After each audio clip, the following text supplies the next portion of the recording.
Second Watch.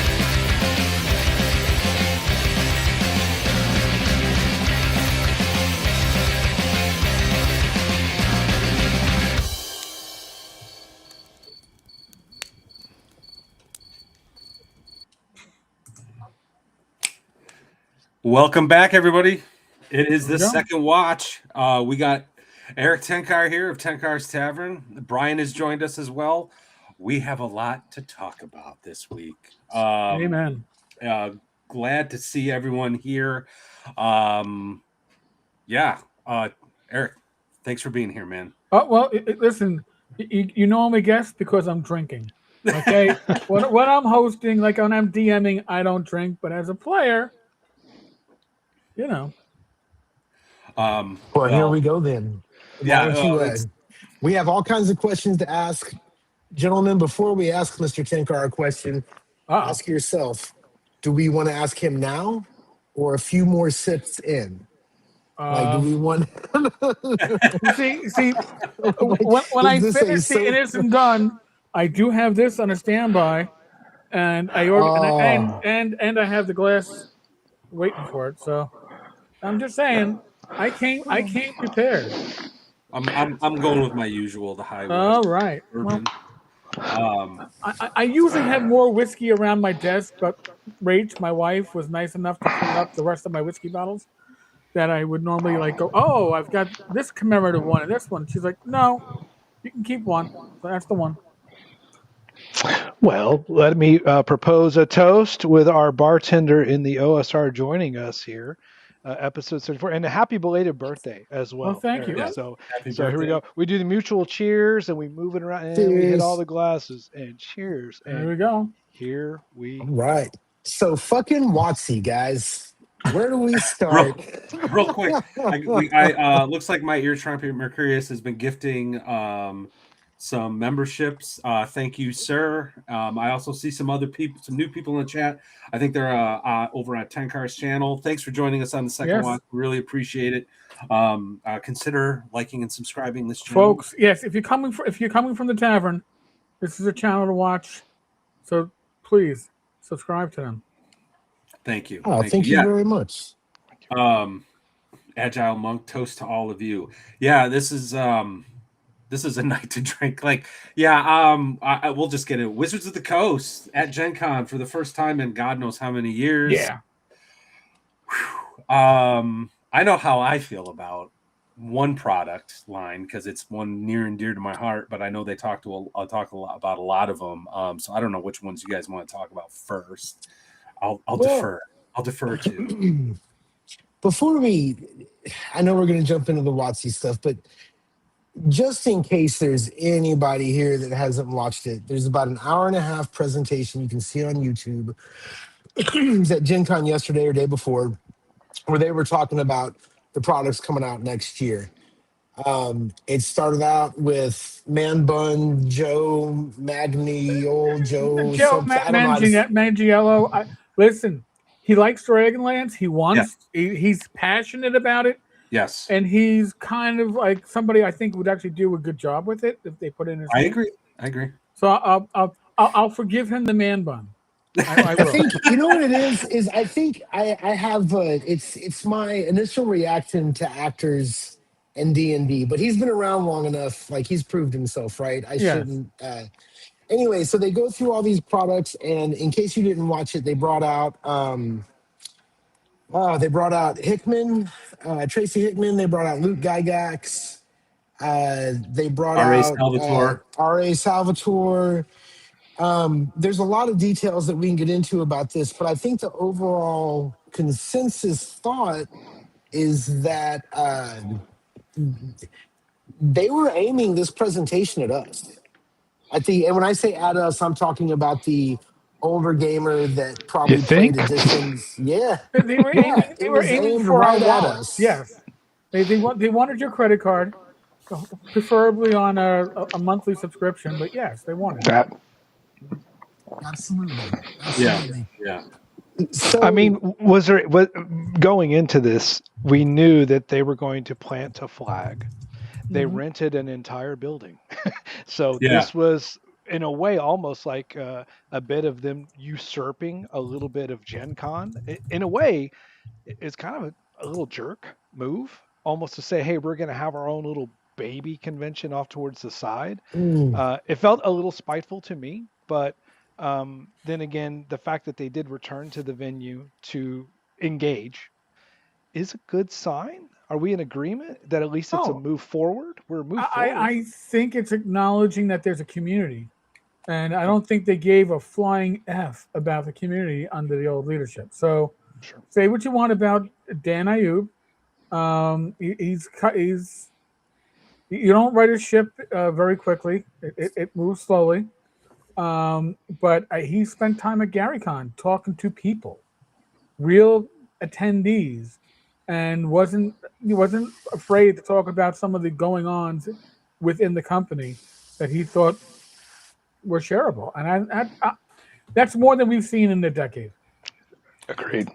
I think I think that's actually a good point. Like the other day, I had to drop my son off at Taekwondo, and he was at like a late session, and so I had to like find something to do. So down this, just literally down like a half a block, is this gaming store called Just Games, and I just kind of walked in there just to kind of take a look around. I don't usually go in there, but and I was amazed at how well this small little hole in the wall gaming store was able to keep itself going. There was tables filled with people gaming. I'm not exactly sure what they were doing. It was some sort of tournament. Couldn't tell if it was like miniatures or card game. So that was sort of like off in this other area, but it dawned on me the importance of community for a local gaming store. Like you really got to work towards fostering that. And Tenkar, you hit the nail on the head. WotC has been ignoring that for 10 years and doing more than just ignoring it, like planting a flag, making a point, and actually like kind of like putting the thumb in the eye of some of the people that have been loyal to the brand for so long. So I didn't know Dan Ayub actually was at GaryCon talking to people, and I think that's great. I think that's smart. And I think it says a lot about him as a leader. I got PMs from attendees that were like, "Holy crap!" But Dan Ayub was like, sat down with us for like 3 hours and was just taking questions. That's huge. Almost kind of unprecedented in a way. Really, from what we've seen in at least the last, pre-4th edition. I'm sure Dancy did stuff like that. Dancy was pretty connected with the fan base to a certain degree. Well, even Mike Merles was to some extent. You got to admit, I know Greg Christopher Chubby Funster's in the chat. Greg ran, what was it, D&D Next for me and a group. They were interested in actual feedback. We wound up burning out on D&D Next because you felt like a ping pong ball how fast they switched up what they were testing. Yeah. But they really had an interest in feedback. I don't believe that they were interested in much feedback for 5.5 or 2024 or whatever you want to call it. It looks to me like they were just they had a mission. And they were going to accomplish their mission. I think their mission was to erase Mike Merles and others from the 5th edition. But that's just my opinion. That's just how it played out. But we'll see if the new leadership has a change. Hey, WotC fired their. Well, sorry, didn't fire. Their president left. Right. Right. Yep. He's going to be a consultant now. Real quick, I just want to highlight a few chats here. Cautiously optimistic, Advanced Fantasy Games. That is something I say all the time in my day-to-day profession. I am cautiously optimistic of a positive outcome from today's hearing. I'll be in touch. Yeah. And then we got a super chat from Agile Monk, $4.99. Thank you, sir. WotC Hasbro has no credibility or guaranteed success in placements now, so they had to come back to Gen Con as their egos can't write revenue checks. Fair enough. I'm kind of the opinion that I'm not willing to like throw like accolades or say, hey, good job, guys, because I sort of feel like they had no place else to go. I mentioned this before the stream started. They kind of like painted themselves into a corner, with the flag planting and the stuff that they've been promoting and putting out for the past 10 years just hasn't been landing because it's been catering to a minority that frankly probably doesn't have the disposable income like the grognards have, and I don't think they had any other choice. So I'm not how do I want to put this? I don't think this is something to like loud, like, oh, hey, great job, guys. I think this is just something to watch and see what they do. Though I'm not confident we're going to like what they do. So, but anyway, thanks for the super chat, Agile. They are it's a business, right? I'm not going to begrudge a business for acting like a business. They've got a whole group of people that are vocally. I mean, Matt, you have a show. We get on the air once a week, and I guarantee you, at least once a month, you and I argue about whether WotC should just die. Right? Like we Yes. argue about whether this whole thing should survive.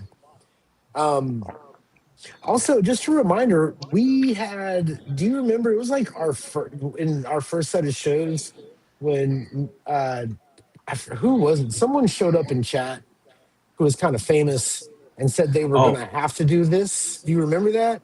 Yep. Miss Dion predicted this. Yes. Yeah, Kelsey predicted this in chat here. March of last year. Yep. Now, I don't think here's the rub. Matt, you're never gonna come back. You're never gonna give this rule system another chance. Go ahead, say what you gotta say.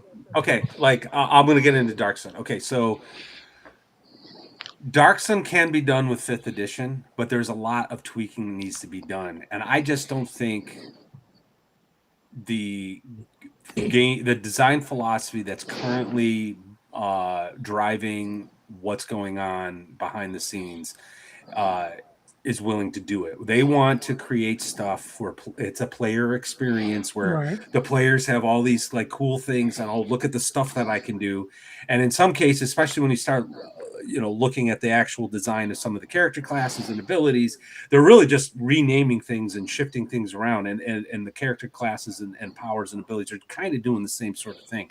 I just don't think that they're going to be able to do it. And frankly, while everyone is talking about that video, the little like 30-second, 1 minute anime thing that they did where it was like dudes' heads getting ripped off. Yeah, it kind of looks cool, but that's not Dark Sun really. Well, so I don't know if they even get it. If you had a mule gladiator, but you're not going to have a mule. You're not going to have cannibalistic halflings. Yes. I mean, there's just a lot of things that aren't going to fly, even with their mature label hidden behind shrink wrap. No. Yeah, this feels like to me. And again, I'm willing to be wrong, and I'll be the first to admit it. Okay, but the WotC's new Dark Sun is to original Dark Sun as Morkborg is to Lamentations of the Flame Princess. It's the winger of metal. It's not going to be anything good. Skid Row, Cinderella, Slaughter references. We need to drink more. Songwriter, bite your tongue, poker. But I know I said that on purpose just to get Gary riled up. But yeah, no, I just don't think it's going to be it's going to look edgy, but it's not going to be edgy. That's kind of how they're going to put something in there that's adult content, but it's going to be not going to be adult content that will offend certain sensibilities.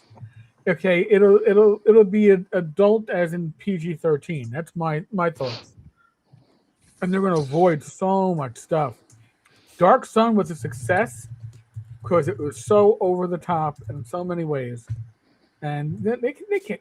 I can't even see them doing defiling magic effectively because it would be against whatever parameters they have in place now. Yeah. Yeah. It's easy and convenient for them to look at the convenient tropes of nudity and gore, and like brutality is a very powerful word, but it means different things to different people. And it's one of those elements that if you're trying to bring something 35 years later after the fact, I mean, the lexicon of gaming is it's much different now. Yeah. And there's Did going to y'all be a see that fucking massive. cartoon? I Did you watched see the the cartoon. cartoon? Remind So me, it was somebody puts something in somebody's eye sockets and sure. pulls a head from a body with the Yes. spine attached. Yes. That was their You saw the declaration of what the you did identity of the see the product is. cartoon, right? Right. So Now, here's what I'm saying. I think Matt, maybe you're probably right. They're not going to go to some of those places they can't. But they pulled a dude's head by right. the eye That, sockets. that's the gore. shock that they're That's going gore for. shock. Yes, that's gore shock. They're going for the shock. They're not going to put slavery in. Yes, the Yes. But don't brutality. you think? The Slavery Hold is a on. brutality. quote. That's it. That's it. Yeah, So hang I'm on. You're surprised you still probably find it right. in I would agree. RuneQuest. They're probably not. But don't you think there's a chance that if it works, let's say a bunch of kids see it, they're all like, "Holy shit! What is this heavy metal? I'm They gonna go will. buy They it." will. At that point, that will embolden them to push it further. Well, well, that Theoretically. You know what I mean? maybe, and that would be the hope, I guess. Not that I want people to be enslaved or whatever, but like in a game like that, yeah, Dark Sun, Well, it will Dark Sun's embolden them to identity is make the sort of game more like rooted. the original. I'm not trying to have slaves either, bro. you're going to I'm have full frontal nudity before you actually see a mule character race or Yes. cannibalistic halflings or slavery depicted in it. Yes. Because Yes. and those were all core parts of the setting. So if you pull them out, and by the way, I'm going to throw a little bone to Chubby Funster. If you play Shadow Dark, or if you play any OSR game, Shadow Sun is his Shadow Dark, his love letter from Dark Sun. And honestly, there, I didn't even see that super He chat come just up. it's a perfect segue. There you go, Greg. We're connected like this. But it's amazing, and it's honest, and it isn't pandering. It's just a great product. Yes. This seems like it's a pandering attempt, and honestly, you got to put a label on it. That label is to make. Oh my God, I'm 17. I got to buy this. No, dude, you don't need to buy it. You probably don't. I gotta say, I'm more excited about Dragonlance, and that, in retrospect, it was a horrible line of adventures, and probably a horrible line of books. But if they can bring it back under Joe Manganiello's, uh, I don't know, stewardship, and maybe get us a live action series or whatever, I'd be happy with that. You know. so We'll get into that real quick. I just want to say thank you to Chubby for the $5 super chat. I made Shadow Sun in 2023. I haven't had a single person tell me what WotC would do a better job. The haters don't even say it. They say I am copying. I don't think you're copying. No, he's not copying. This is a love letter to a really cool setting, and I will be backing your thing. Absolutely. And hour 1, minute 1. And apparently, advertising on our show is only $5. There you I'm just go. kidding, Chubby. I'm just kidding, brother. Thank you. Gary. By the way, I have my Shadow Sun shirt. Oh, there you go. There you go. Thanks to Greg. Thank you, I Greg. want one black and silver. Greg, give me that one next year at North Texas. Greg gave me a big old thermos that my son likes to use. He drinks. Nice. Yes. So Gary, you said something earlier that I thought was really worth revisiting, which again, you talk about the powerful imagery that they decided to go with that kind of Kill Bill vignette anime, because we're dealing with the Akira generation plus 30 years of that whole anime love of that hyper realized gore. So yes, that gets them in the door.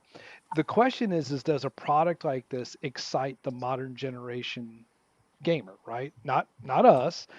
Does somebody who came in only under the last 15 years look at that and say the game has changed? It revitalizes my love of the game, as it were. And I would imagine that there's probably a lot of people that had a really strong response. Here's the thing. It's not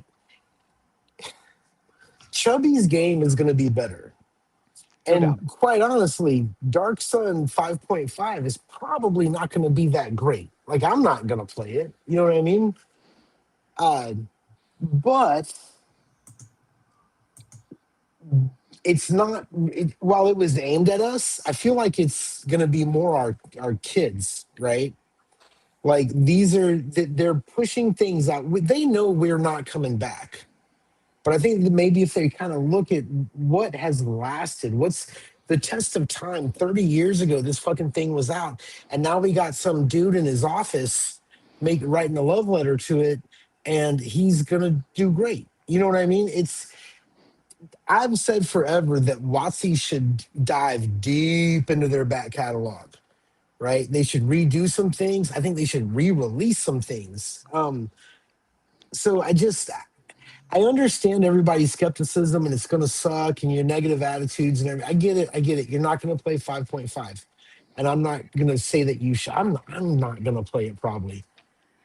But I do think that these are good steps for them to take, even if I'm they are really interested, baby steps. Matt. I think you were probably the most well versed Dark Sunner I know, and Eric, I'm sure you've spent your fair amount of time in it. I ran it, yes. Okay, so I was the coiled flip books. Yes. You know, So yes. you're OGs. I was rooted primarily. I pushed all my poker chips in 1990 with Ravenloft Second Edition. But Okay. I'm interested for you guys that did, because I think I ran maybe 10 sessions of Dark Sun, and I just wanted to stay in Ravenloft. I wanted to stay in my lane because that's setting fragmentation, which we can talk about that a little bit later. Because setting fragmentation is what hurt TSR ultimately. But Yes, I'm interested. That's a good point. Good point. What's the We'll get back to it. for you two? Because you two did so much Dark Sunning. What for you, besides we know slavery, we know cannibalistic halflings, what are the other litmuses of truth that you think will tell you whether or not this is just surface design or that they really decided to go deep? Boobies. Well, there are boobies in it. I can't tell if there's boobies in it. You know, if even WotC right now, they can't even make Strahd truly evil, right? He's like a misunderstood. He's misunderstood. Yep. He's not really the evil you think he is. You know, if they can't handle, like I was saying before, defiling, not just it's bad magic. No, it destroys what's left of the environment. And if they can't handle the dragon sorcerers / dragon kings and treat them as truly evil, they're misunderstood. Because that's my big issue with 20, not with 2014, but with 2024 is no, they're kind of misunderstood. You know, they're really not that bad. Come on, and I don't know if they can. I don't know. How can I put it best? Do I think the new leadership at WotC wants to do it right? Yes. Do I think that the entrenched creative staff that's been there and brought us 2024 is going to toe the line? I got nothing. Dragon Kings, true evil, defiling magic. Because if I remember correctly, a lot of the whole Dark Sun aspect was based out of the what magic did to the world and how it and how it's kind of, I guess, a parable or a metaphor for the ozone layers disappearing in 1987. It's more than just like an ecological disaster from magic, which I thought was very interesting. Mm-hmm. Like, so I got into it because I thought you know, the setting was different. It was so different from everything we saw. You know, I had a friend of mine who's really into Dragonlance, and he wanted to run a Dragonlance campaign, and we were just kind of like, what do we do? All the cool stuff has already been done. But when you dive into the actual lore, the ecological disaster came from war, as Boris of Ebe decided to lay waste to the world, and he went on a genocide and started taking out people. Some of those Dragon Kings had names like Orc Slayer, Goblin Destroyer, and just started that's why those races don't exist. So like, we're talking not just bad guys and like, oh, there's slavery. We're talking genocide. We're talking ecological disaster. We're talking all kinds of stuff. And this deep lore that actually gets really cool when you realize that the Dragon Kings may be forced to act a certain way because they're trying to keep back something else at bay. And for me as a player, before you even learn all this stuff, Dark Sun is about surviving this ecological disaster, but also surviving the societies that were forced to adapt to it, which you're not going to like those societies at all. And so you're like, they actually say in the book, like paladins don't exist because the idea of self-sacrifice is just so foreign to these people. I would run lawful good slavers. They treated their slaves nicely. That's what made them lawful good. They were more like indentured servants, but that dog won't hunt. That dog won't hunt in this. No, that ain't happening. Yeah. So, yeah. By the way, I'm canceled now apparently. But anyway, real quick, I got a couple highlights.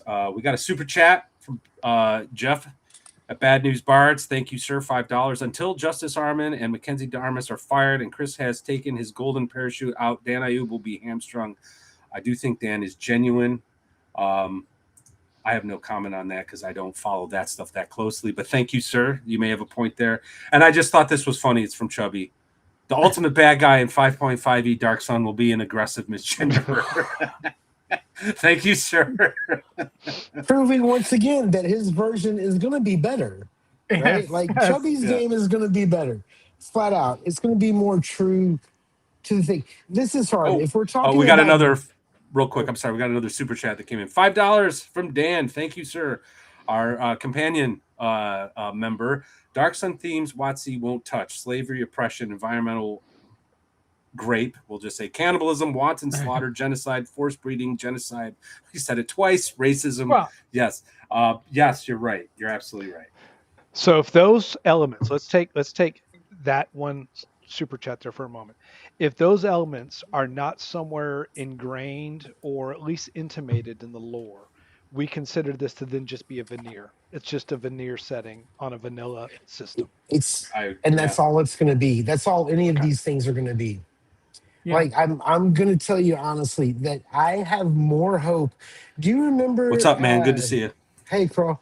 Do you remember? I was thinking a couple days ago, maybe a little bit longer. They announced the Vampire the Masquerade, whatever, on D&D Beyond. Yeah. Right. Yeah. I feel like things like that, and the Star Wars thing, which I assume is going to be a lot like that.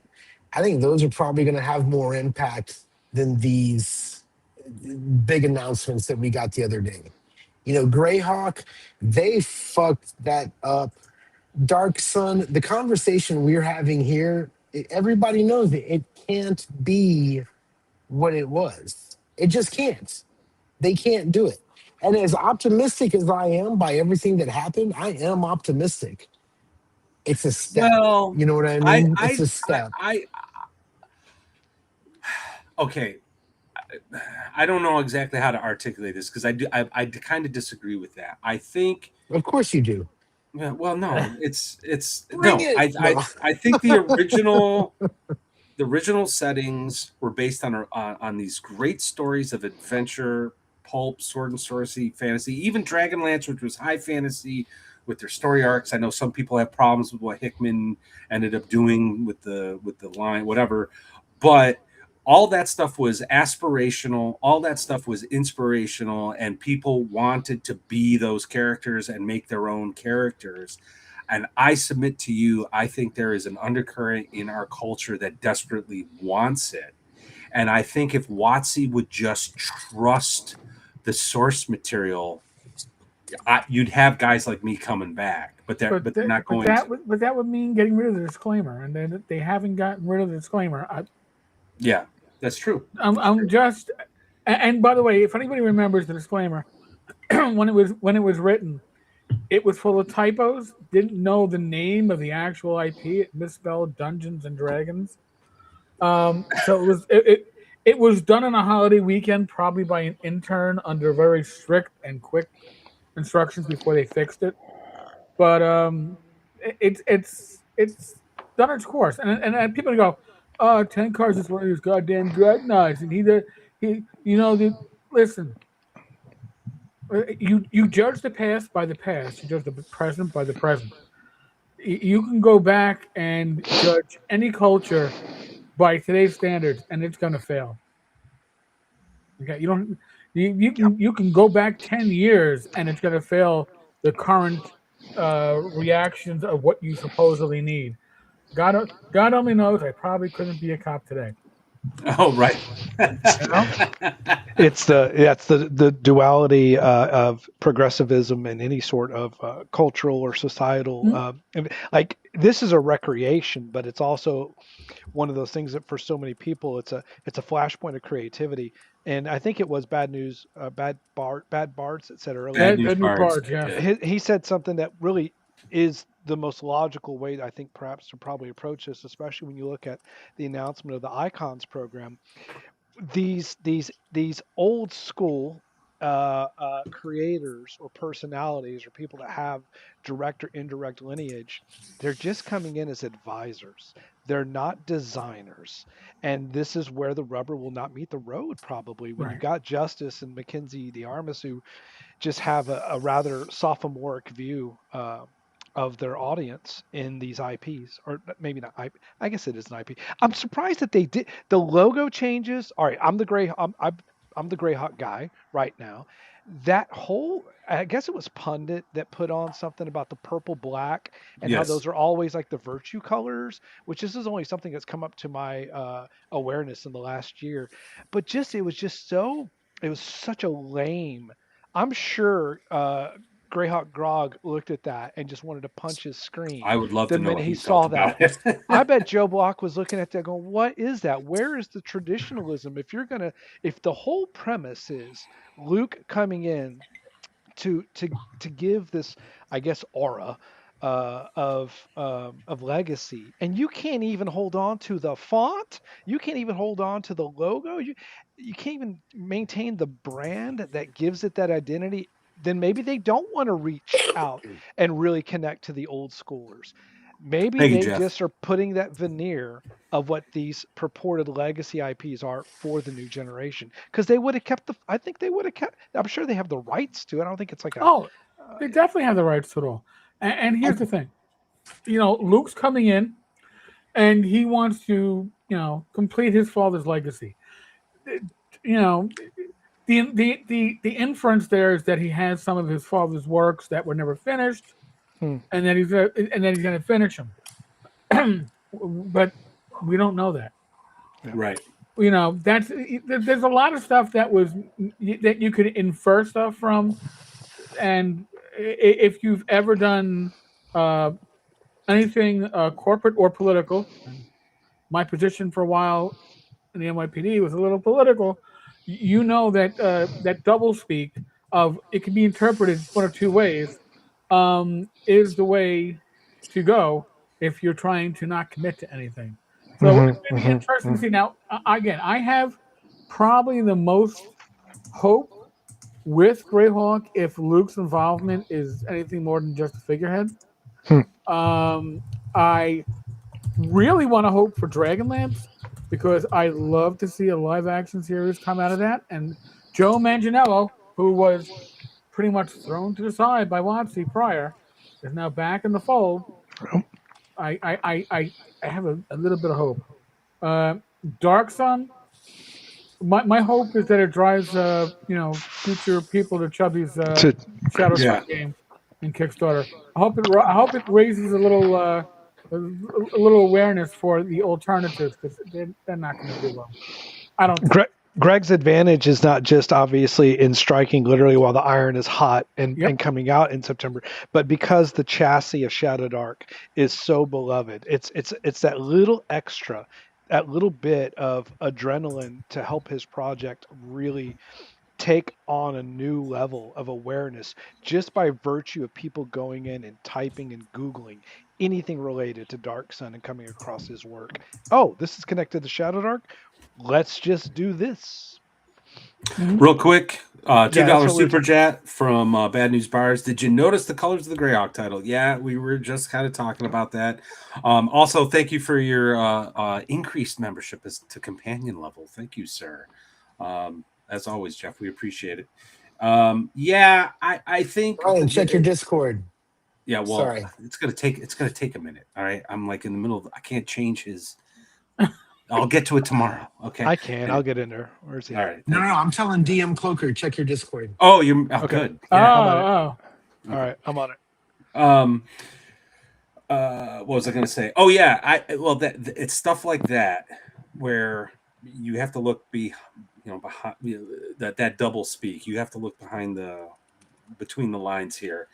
They're looking at these. They're going back to these old IPs to try to bring us back, but I just the logo. What I saw in that Dark Sun video, I'm just not confident. Where I am confident, and I did want to come back to this, is Dragonlance. That is such a beloved IP. Yes. And Joe Manganiello is like just loves it. Like when he was talking about how he like stole books to that was me. Like I'd go into Walden's books, and everybody remembers Walden's books. I would go into Walden's books, like do this, and then, and I was doing the same thing. And how old were you when you were doing that? Oh, I was like 12, 13. Okay, see, I was honestly, I was stealing porno mags at that age, but if because I couldn't buy them legally, so I'm just saying.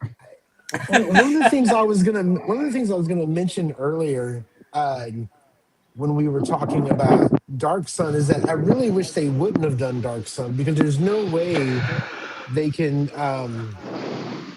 not helping Brian. Does not Yep. whatever you just did is All not right. helping at all. I'm working on it. All right, stand by. So I wish they wouldn't have put Dark Sun in there, because they can't do it. Dragonlance is perfect. They can do Dragonlance. There's not. Yeah. They I can don't do a remember reboot. a lot.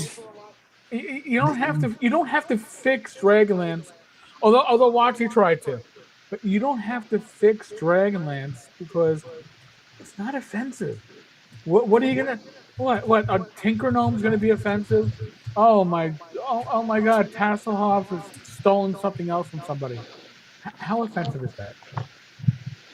It's not. There is that. In fact, that's not. It's not even PG-13. It's just PG. In my opinion. Right. So I think Dragonlance is fine.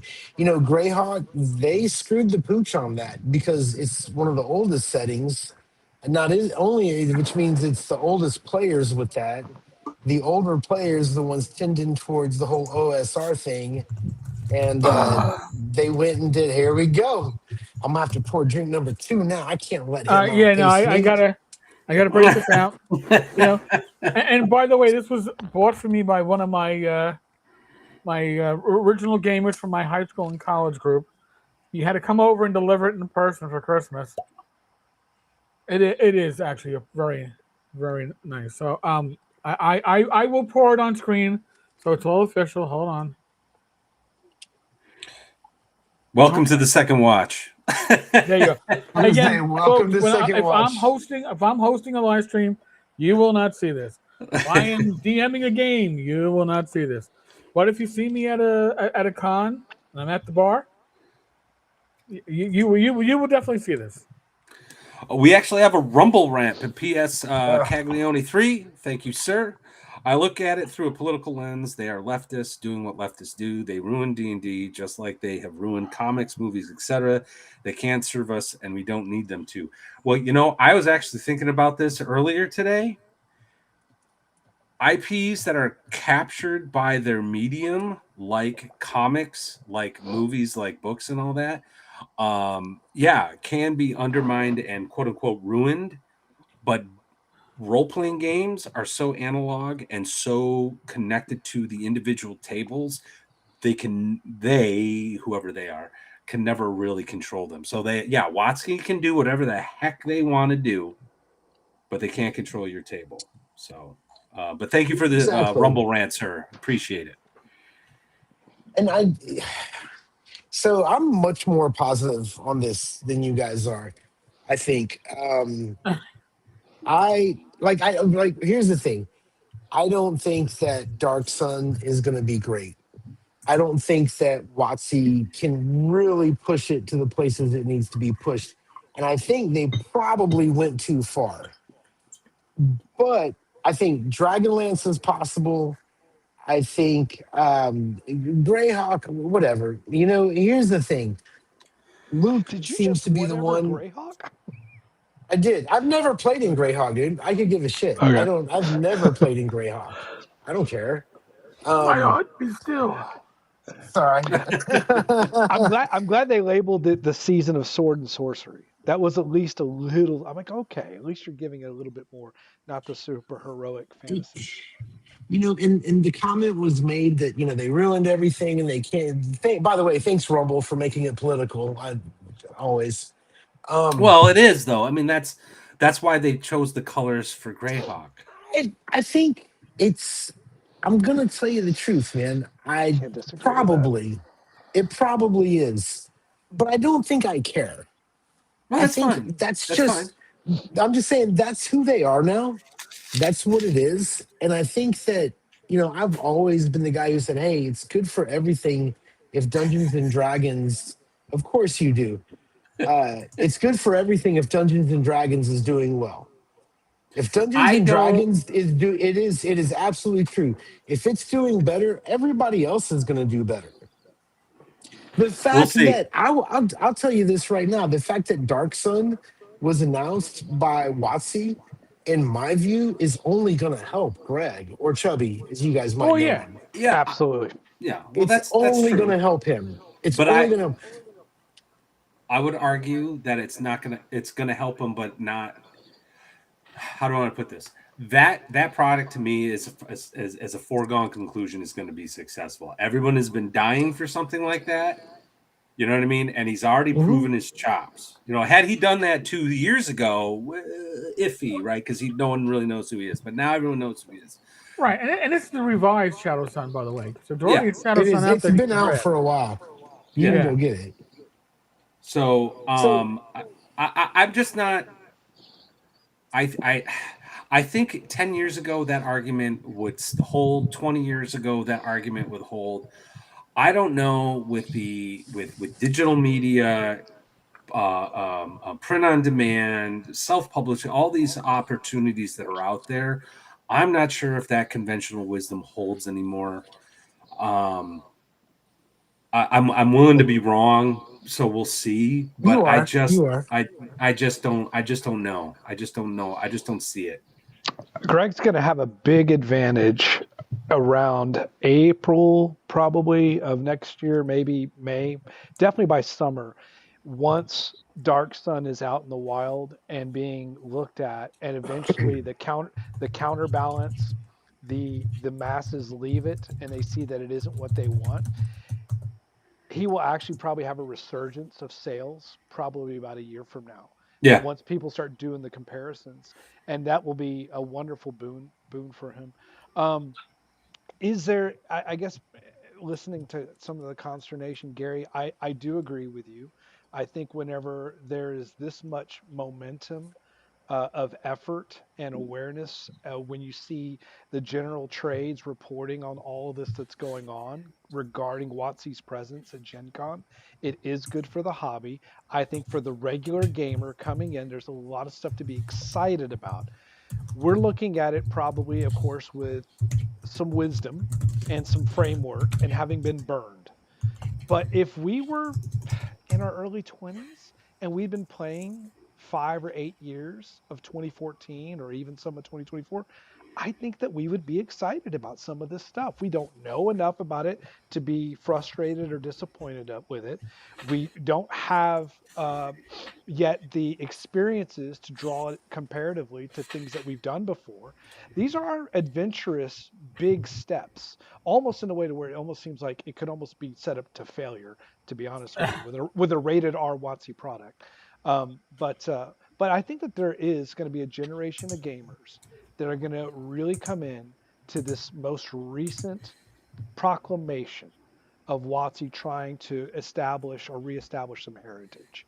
And I think that is good for the hobby. I think that is good. I think it is, but you know what? I think this would have been much better received in 2023. before the new edition of the I dwarves would agree with baking that. scones as they Yep. are Yes. working in their forge with a cat walking around, and I'm a cat person, so but don't get me wrong. Oh, and by the way, Same here. wearing sandals in the forge. I mean, yeah. Okay, so can we talk about art for a moment? Yes, Because I'm a very, and this is where Gary and I have a massive difference. I could care less about art. It does not play a part for me That's as a because you have no GM. soul. Maybe that's it. So, but I think Eric, you do hit on just uh, how much passionate dialogue happened just out of art. And yes. I see it happening with Dark Sun already. People are saying there's like too much metal. There's way too much resources We'll come available to back have to a that. okay. So it's crazy because to your point, that art just drove a massive wedge between the traditionalist and the modernist to where it just became even more pronounced. How do you come back from that if you are WotC trying to make a good faith effort, if you're doing a Dark Sun player's handbook? I mean, they're doing a custom Dark Sun Player's Handbook 5.5e. Does the art help heal some wounds? The art that they're showing, the art that they're showing is shock value. Okay, if Sure. they really Yep, I agree with were that. looking to bring back, you'd be getting some classic bronze pieces or new bronze pieces, and it would be like, oh, okay, oh, well, look at that. They're not using steel or steel is like magic in Dark Sun. And that Yeah. you know, I mean, if you lose out on that, you lose out on a lot. And if you're looking to bring back the grognards, the old timers, those that know the original, that's what you look at. Right? That's what you're looking for. You notice this, and you call the bullshit for what it is. But yes, If they had done a single Brahm splash page to start off the presentation, do you that think that? Okay, okay, you would have had people. It would have freaking out. Yeah, changed the whole thing. change the whole game. They would have been 13-year-olds with their first I don't know, National Yep. Enquirer and the Succubus from the Munster Manual, and they would have been I will like, say, That's all they had to do. One piece of that's Brahm all just they had to splash. do, Yeah. but they didn't do that. especially with Dark Sun. Like Dark Sun is, I think, the thing that artist is. You don't. I don't think Synonymous. Dark Sun Brom, Yes. without Brom, seeing. Yeah. and you know what? Yeah. And I'll even say like Planescape. What's it, Tony Disarelli or something like that? His art is very much Planescape. When you have that established, you keep with the establishment. If you change it, people notice. I'll even go with my channel, my thumbnails. Listen, I admit I use AI to create my thumbnails in that You're in a classic, safe space. Don't worry Yeah, about yeah, it. you're in that retired, brother. classic You got it. You're TSR good. look. Now, when I had an artist who donated art, and I used the donated art, and people were like, yeah, that's nice, but it doesn't establish the look because I have a consistent look thanks to the ability to create that. If you change the look for Dark Sun, it isn't Dark Sun. If you change the look for Planescape, it isn't Planescape. Art defines a lot more than people expect it to because it defines expectations. And that in and of itself is where I think they're causing themselves trouble. You know, and being the Ravenloft guy in the room, you're right. Clyde Caldwell. Like I Yes. think about how much he enhanced my ability to connect to the Dark Lords in running that for 15 years, all the way through the White Wolf stuff and 3.5. So I guess it's just tough. I guess it's one of those things where it's like you want to be able to hit all the right notes if you're a DM and you are saying, you know what, I'm still in the 5.5 ecosphere, which I am, and there are things about it that I still love, which I do, and I want to be able to continue to connect again this legacy to a new generation with a lot of new players of which I play with. I don't think it's maybe you're right. Maybe if this had come out before 5.5e, it would be a completely different landscape, as it were. Um, So then it almost begs the question: is this all in response to a lackluster 5.5e that they have to go and swing for these big guns of these member berries? Or is that what they call them? Member berries when you member. Yeah. Yep. And they're like, we need to do this to get some wind in our sails. And oh, by the way, here's Star Wars. Oh well, yeah. Well, listen, I got to say the Star Wars thing. I have no intention of playing it, but I was excited to see it. God bless. But hey, then again, the current state of Star Wars, maybe I shouldn't have been. But um, that being said, they missed the opportunities. Listen, they brought Tracy Hickman. That was hey nostalgia for everybody, right? We can go, hey, that's the original. Oh, they brought in R.A. Salvatore, who apparently told a story he's already told. Um, but with his Boston accent, I can't do a Boston accent, but God bless him. Um, but that was nostalgia, and then they went to this should be nostalgia, and it isn't because you changed the look, Yeah.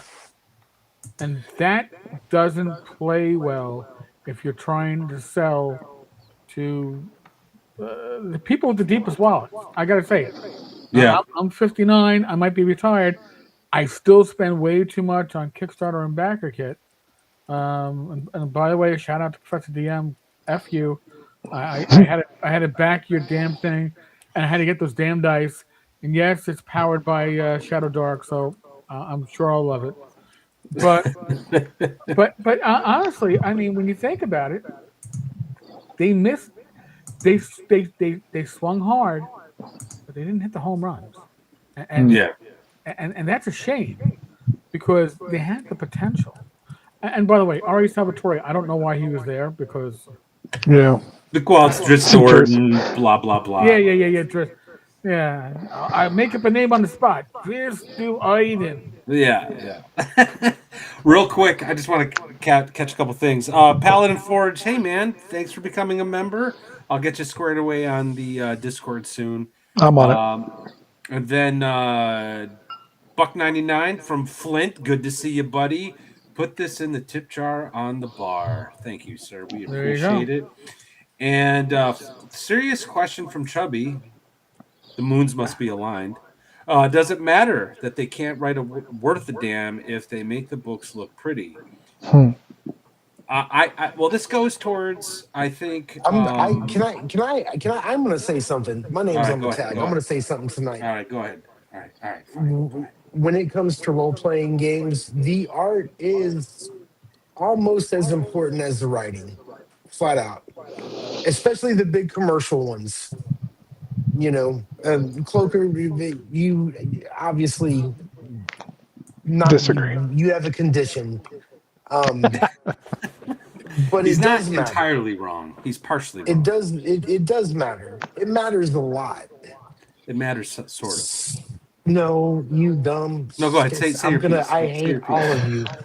It matters so much because it's both sides. You're taking in this information about how to the mechanics of the game, this sort of right brain stuff, while your left brain is checking out this art and it's putting everything together, and it becomes one and the same. We all just agreed that Dark Sun wasn't shit without that original artist, right? Yep. So we've got to look. There are a couple games where the mechanics might be great, but I don't like looking at the fucking book. It's that simple. The book's so ugly, I don't want to look at it enough to be able to play it. More pork. Yes. Sorry. Listen, Morkborg. It's an art piece. I can't read it. Yeah, it's not functional. I don't appreciate the art. I appreciate the look. It looks cool, but cool doesn't make it usable, and it's not usable. I want to just highlight my boy Wibbs. Oh gosh, here we go. And he's got a great point here because sex sells, and that's my point on art. Art is there to help you understand the product, but ultimately it's part of the marketing of the product. Excuse me. and that's Excuse why me. it's there. Hold on, I let you speak, The bro. idea And that you're going to put the word just in the same sentence with titties yes, is fucking yeah, stupid. that's right. That's right. Just It is there to It's sell a just a product. fag. Don't get me Sorry. wrong. There are times where some of the stuff that gets into an RPG product, I think, transcends, right, and actually touches upon the beautiful and the good. That's why we're talking about Clyde Caldwell Braun. We talk about these right. classic artists. They are classic artists, but this is going to piss off a lot of people out there. But a lot of the artists out there in the industry aren't doing that. They're doing something a little less than that. They're illustrators. It's good stuff, but you're there. You're part of the marketing team. You are not the product.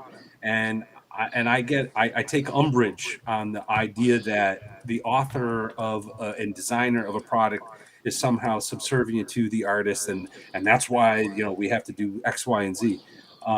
But that's why I'm kind of in between the two. I do think it matters. I do think art matters, but not to the level that Gary is. So just for a moment, I'm going to go down a tangent because and if you look at, for example, another art form, which is music, and you look at how much bands occupied like the top 20 or the top 50, and how bands were such an important part of music styles, sales, sure, marketing, but you had bands. If you look now over the last, I guess, 15 years, the majority of top 20 is just names. Why? It became too expensive to pay all the band members. There was a lot of friction. It's easier to hire songwriters to come in and do something for someone who's just a name.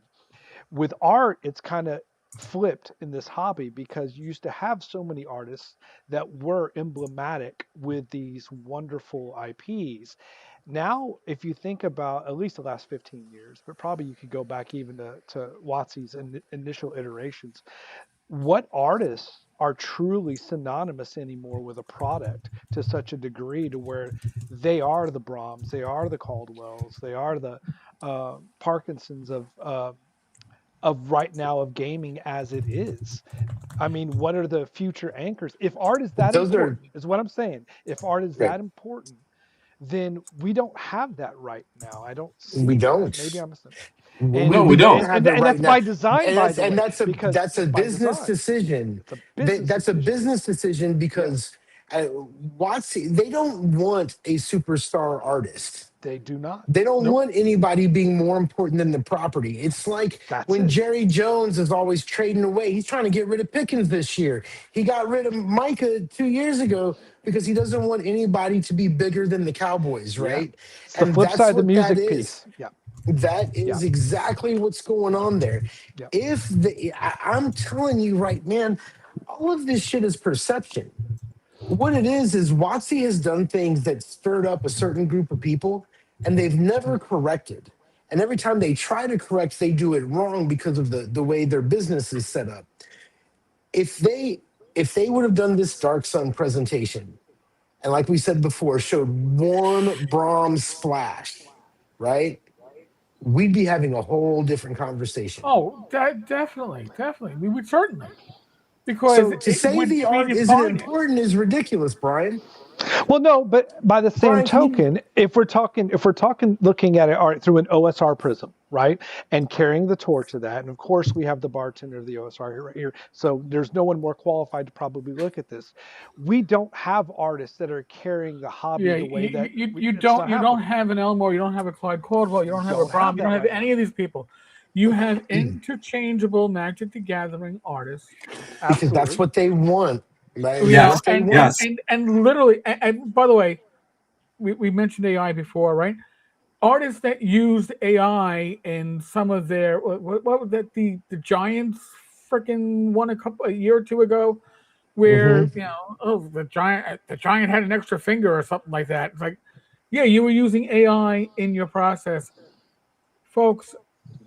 Let's be honest with you. I'm going to just call this now.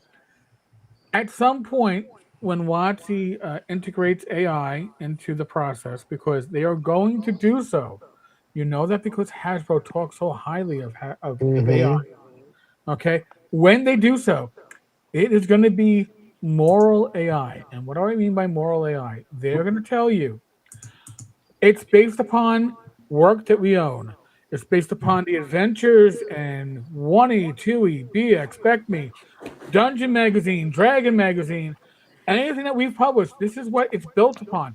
The artwork, it's built upon Caldwell, Elmore, Brom, yada, yada, yada, artists that we own the rights to.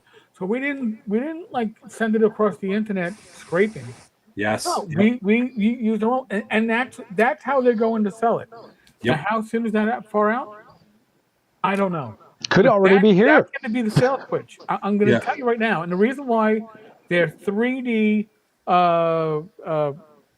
VTT, the VTT sigil. Yeah. sigil shat the bed is simply because the AI progression never reached a point where they can integrate AI into the process. Okay, so on one level they were too far advanced, and another level they were too far behind, and they ate that. They ate that, and don't think they get. So here, I'm going to pivot us.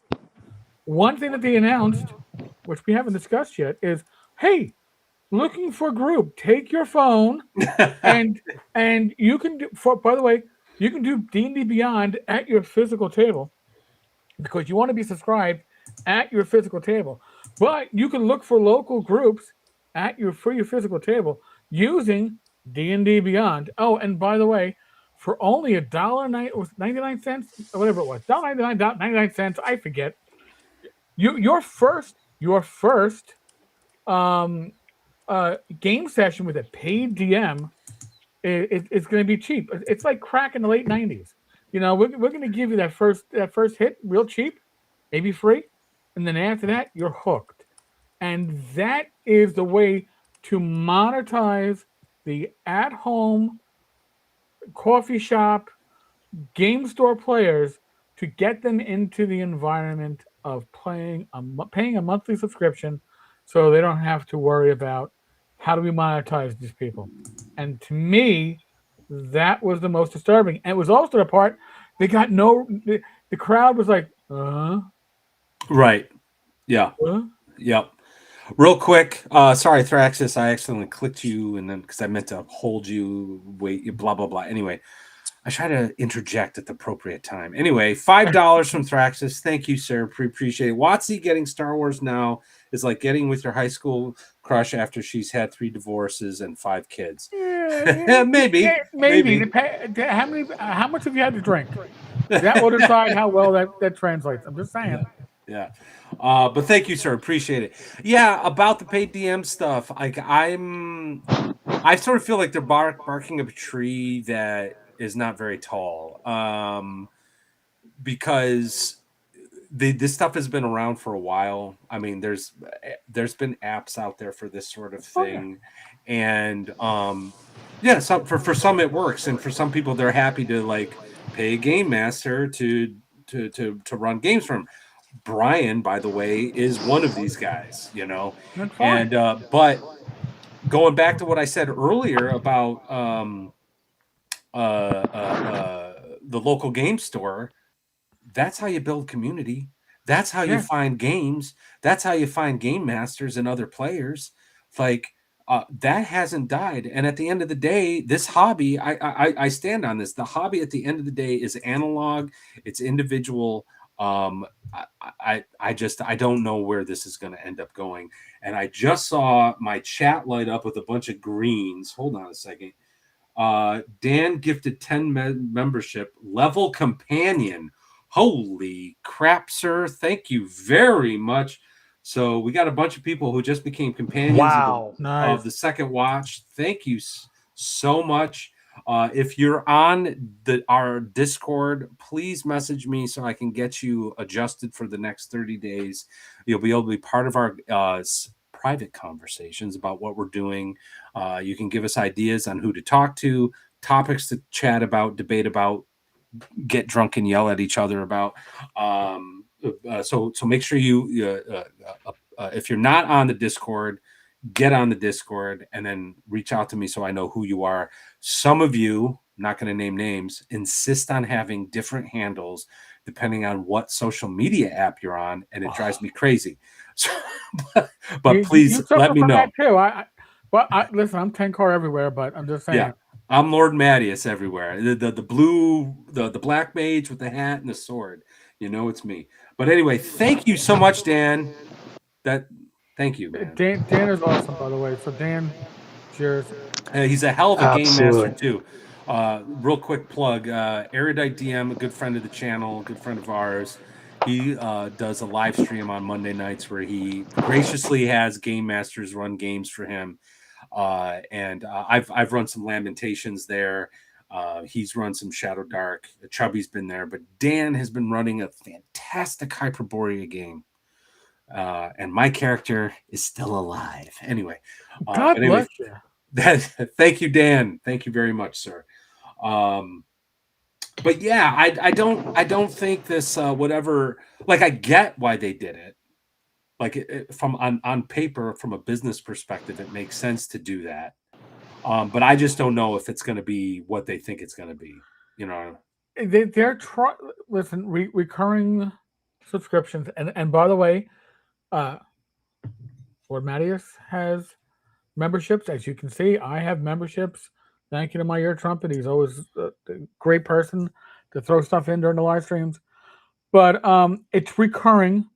You know, when you have people that have recurring memberships, it allows you to budget.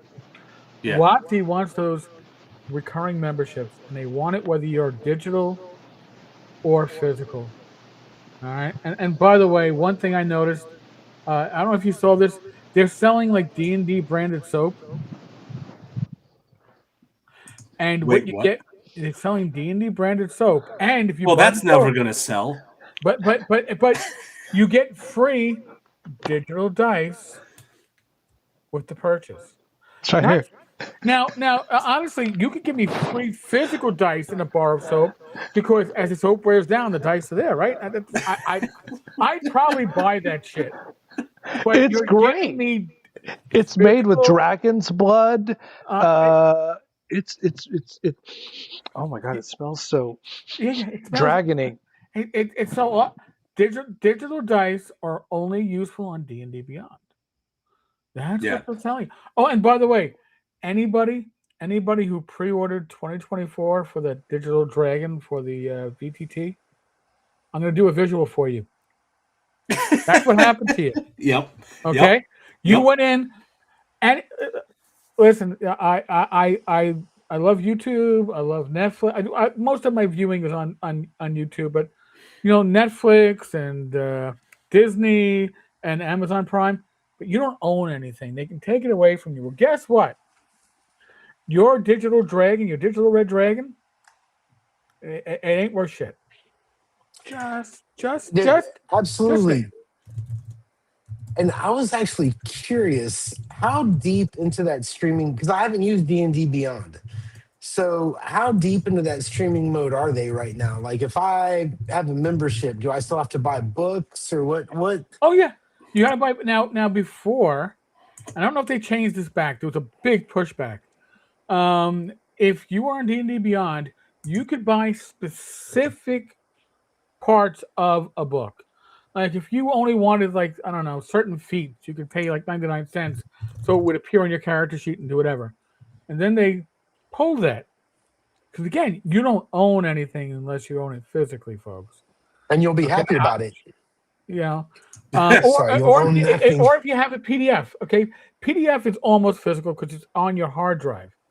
But when you own things through D&D Beyond, you own what they give you. And if they revise something, my understanding is when they initially were revising in 2024, they were wiping out all the 2014 stuff until the pushback was like, whoa, wait a second, I'm not moving to 2024. They're like, oh, I guess we got to keep that separate rule set. Yeah, no, I mean, physical books are a thing. PDFs are a thing, but you don't get a PDF with D&D Beyond. You get it through their interface, so you don't own diddly squat. Y'all can give me a hard time that I actually have the soap when Eric mentioned it. It's okay. Y'all can say, man, Brian, you're such a filthy beast. Brian. The problem is that none of us were surprised Like when you pulled that up, I was like, well, of course he course fucking he But has did you? has it. But it. here, did you You claim know? your digital dice? Did you get your digital I dice? already had it. It was kind of a rip off. It Well, turns out I you already had know, the dice. So I they was like, they what? see. Look at that.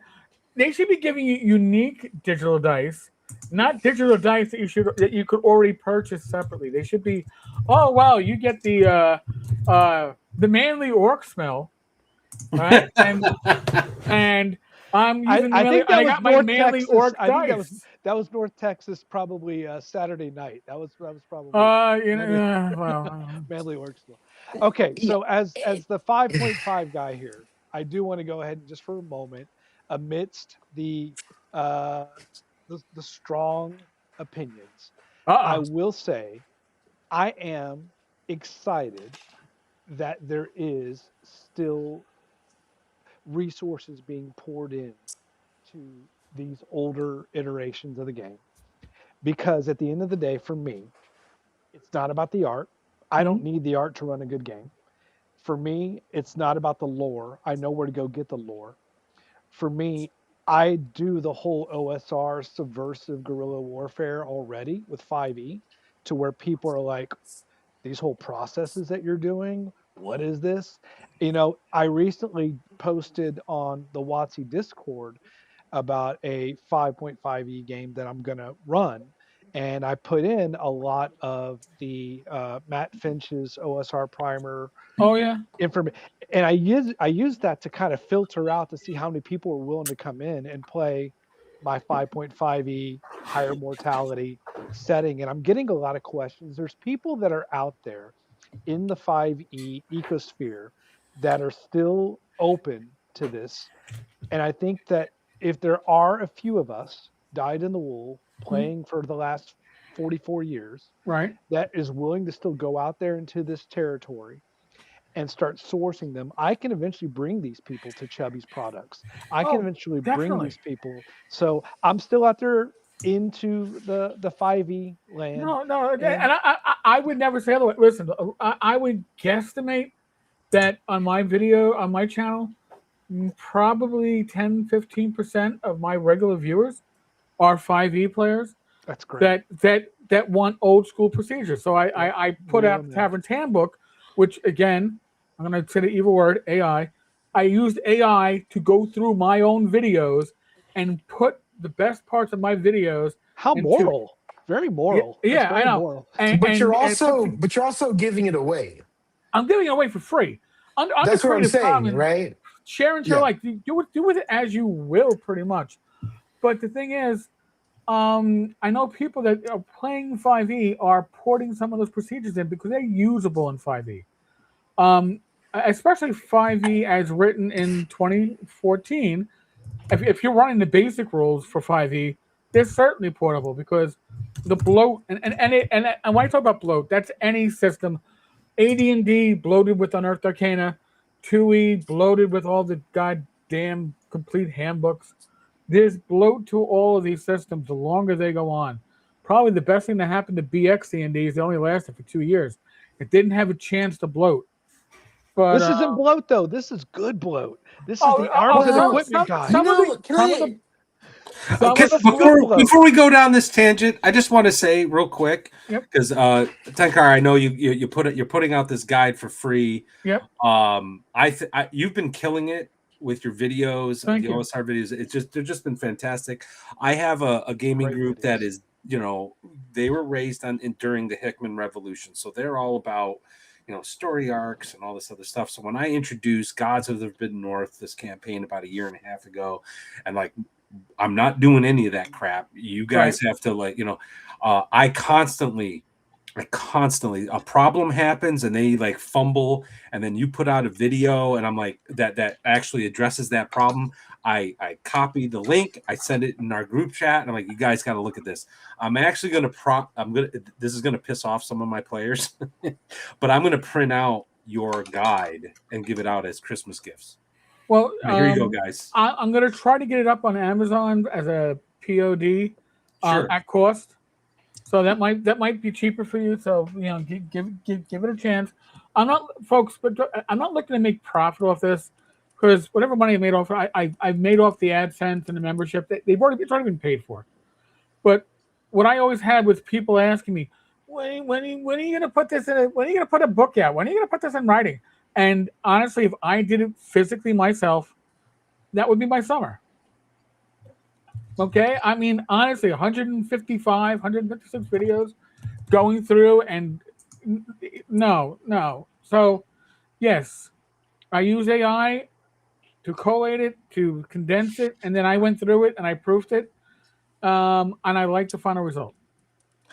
In a quick defense of that, that's like having a legal intern go over all your notes for you. That's I'm just throwing it out there. No. Certainly, no, definitely. But the thing is, AI is simply a tool. If you use it as like certain personalities, use it to, I don't know, here's the history of 9,000 people in gaming, and I'm going to let AI. If you have a problem with what AI wrote about them in my AI generated video, with my AI generated script, with my AI generated voice, let me know and I'll fix the record later. That's not using it as a tool. Fair enough. It's garbage in, garbage out. Now, Yes. hopefully, I was putting in worthwhile material that AI could then go, yeah, all right, we can sort this out. My next project is to use AI to go through my 15 years of blog posting to pull out my gaming material that I haven't looked at in, I don't know, over a decade. And then it can pull it out, and then I can convert it to BX, and I'll be happy. That's a good idea. I've been messing around with AI.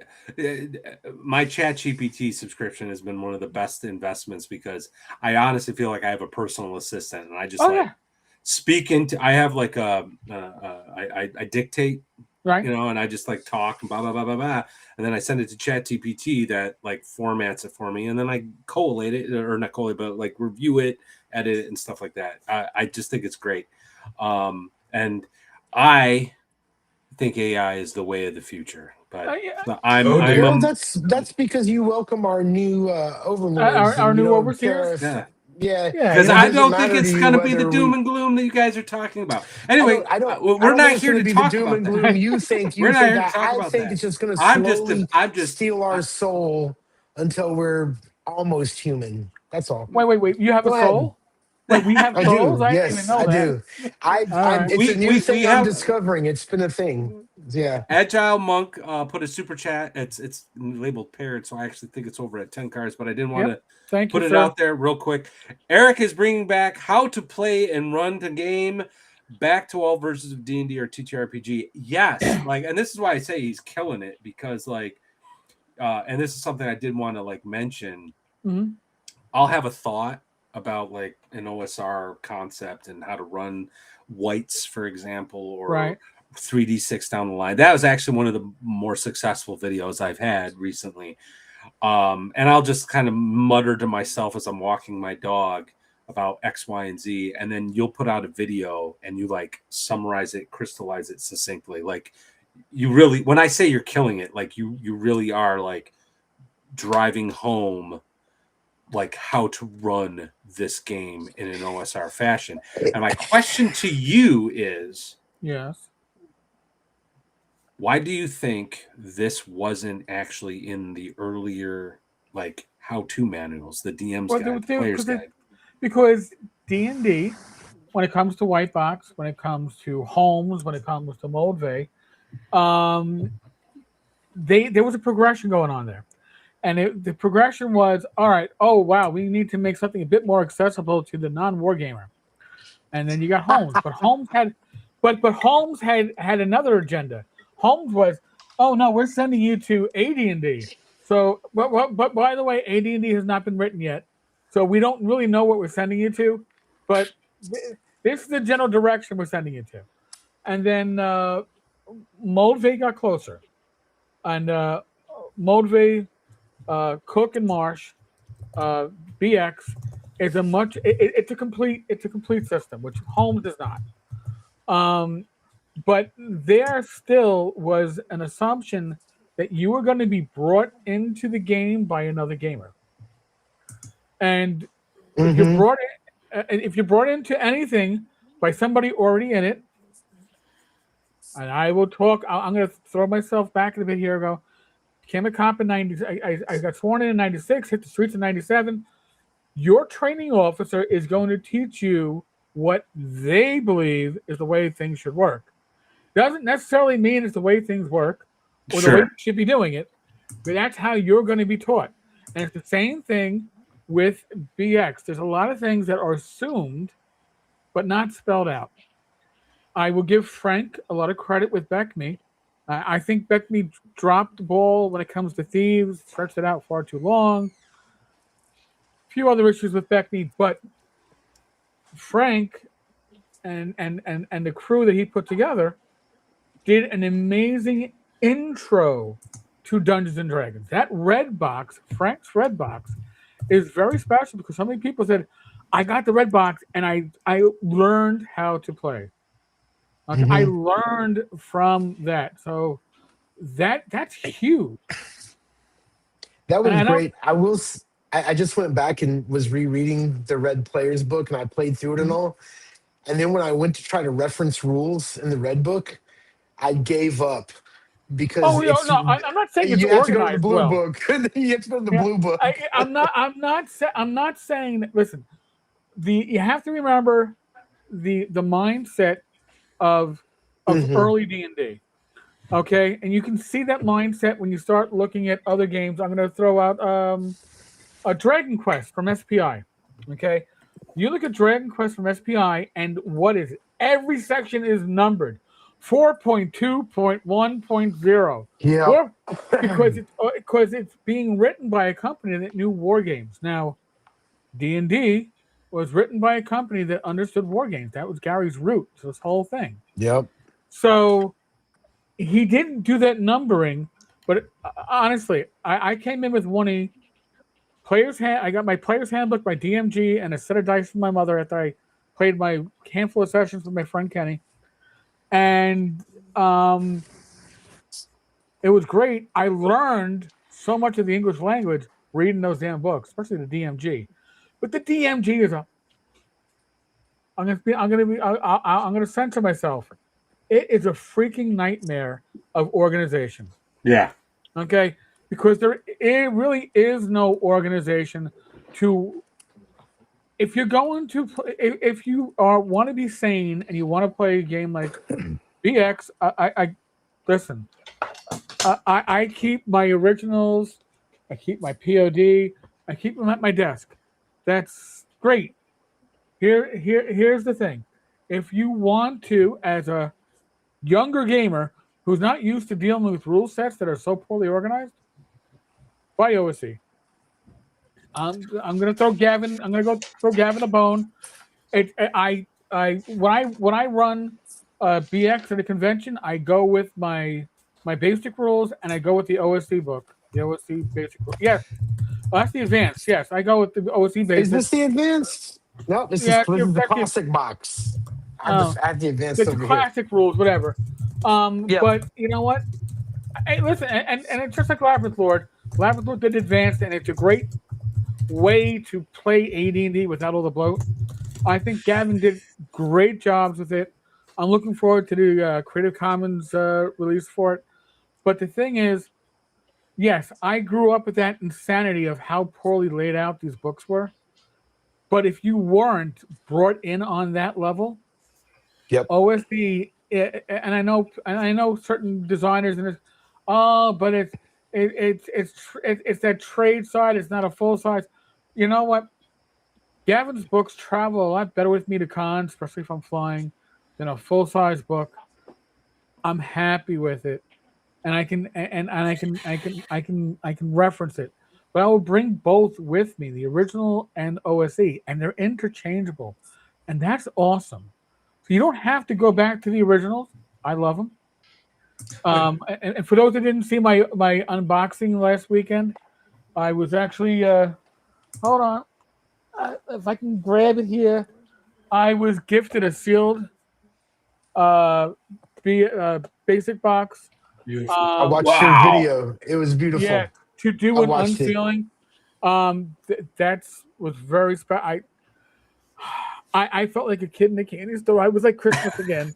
I really was. I wanted to cry for you. Like I was so happy for you. It was like you're I was watching like, you get I was married like, or something. I can't. And I had one person go, you did a bit unboxing. You're supposed to have the camera from above. I'm like, dude, I've never done an unboxing, and I certainly never did this unboxing, and I was overwhelmed. And if you weren't watching my face, and you probably didn't appreciate most of what was going on. I saw it. I was there, and it was great. But again, if you want to play BX, I'm going to suggest, if you've never experienced the rule set before, grab OSC as your gateway drug. You can always get the PODs on Amazon later. They aren't that expensive, but you'll get a better grasp of what's being offered, because the modern sensibilities is a legit thing. Absolutely. Absolutely. So, yeah. Eric, it's so funny that you're bringing that. Okay. Brian, I'm sorry, real quick, because this has been waiting in the wings. $5 from Dan. Thank you so much. I'm drinking Buffalo Trace, and it's far too low proof to be enjoyable. This is basically water. Your boy needs to swing by the liquor store. Bro, that sounds like a you problem, but, whatever. Thank you for the super chat. This is the bottle that my wife missed. Thanks, Dan. Hey, real quick, Dan, we need to talk about Thursday nights. If you want to show up, please do. But we need to roll you up a character. I'll invite you to the chat. That is all for Dan the Final Arbiter. And we got a $20 super chat from Robert Santon, just saying thank you, Robert. Man, I know you mentioned that you might need to go. You have been a stalwart supporter of this channel for a very long time. We really appreciate you, sir. Thank you so much. Thank you. And if you're taking off, I hope you have a great weekend. Take care. Yeah, thank you. Robert, thanks a lot, man. I appreciate it as well. You seem to always be here. I apologize, by the way. I have allergies and my audio has been a little bit jacked up tonight. I won't take up too much. But Eric, you did, as you were kind of going down that recollection of BX, and it's so funny because probably, I guess maybe about 4 months ago, just as my own personal pet project, I went into the BX and I'm like, what is the DM guidance that's available in there? And there's basically between those two books, Red Book and Blue Book, there's only 5 pages. It's B59, B60, X51, B61, and X59. This is all the guidance that's in there for game masters. Yeah, so you're right. It's modular. It's tribal. It's very tribal. I mean, almost everybody very few people came into gaming before I would probably say Frank's 1983 Red Box cold. Right. You were brought in by somebody else who brought you in, and you went, "Oh my, and you're like, oh, I can I borrow this DMG that you got? Oh my god, and that's how you were brought in. And I will be honest too. When I was brought in by AD&D, and when I first got my copy of Basic, I bought it because it was what do they call it? A remainder at one of those shops that sold like stuff that was remaindered, because there was a notch out of the box because it was returned theoretically and destroyed. And I was like, oh, this is. Because you don't play Basic if you're a teenager. You play Advanced. So what to play? Yeah. But as an adult in my 50s, my appreciation for BX has skyrocketed, because I don't need the bloat of AD&D, which was cool when I was a teen. I wanted my 1898 strength, and yes, I didn't fudge the rolls at all to get there.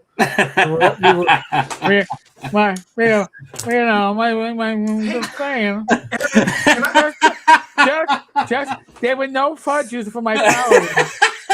Hey, Eric, can I ask you this question? Because this is something that, as a fan of your channel, and I watch how you impart wisdom so well.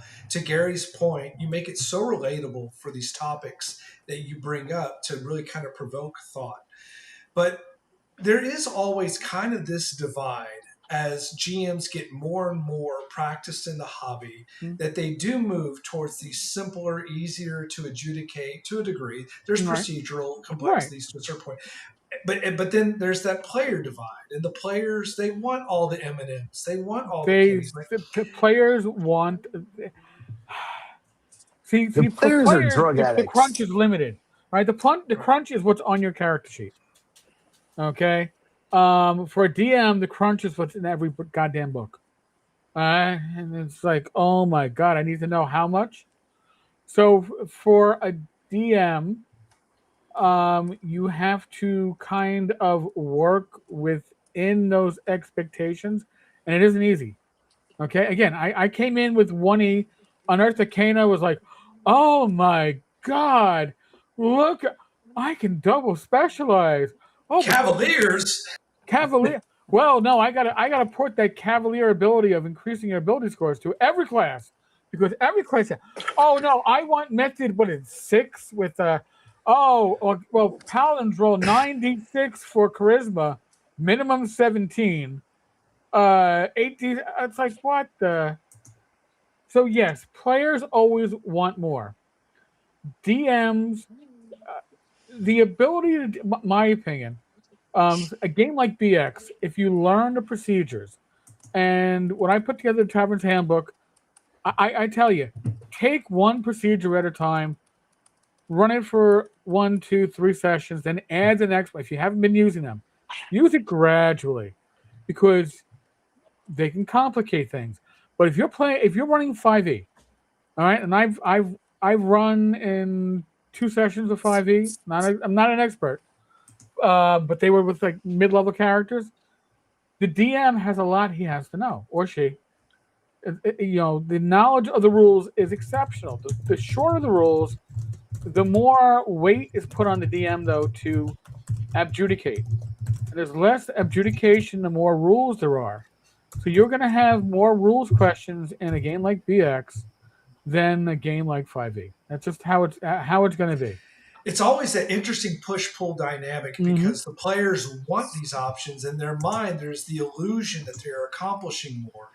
And as an old schooler, and again myself, starting on Castle Ravenloft, Castle Amber, 1983, it's like, how do you when we're looking to bridge and bring people in from the 5e deep into the pool, giving them the understanding of options that are things that they can latch on to. They have to look beyond their character sheet.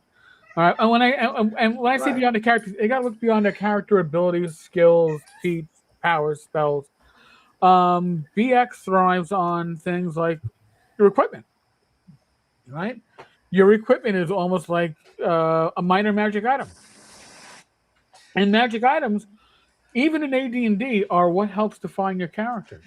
I'm such a hypocrite. I say I don't like art. Gary, you're right. I'm a hypocrite. I like art because there's art in the Arms and Equipment book that I like to look at.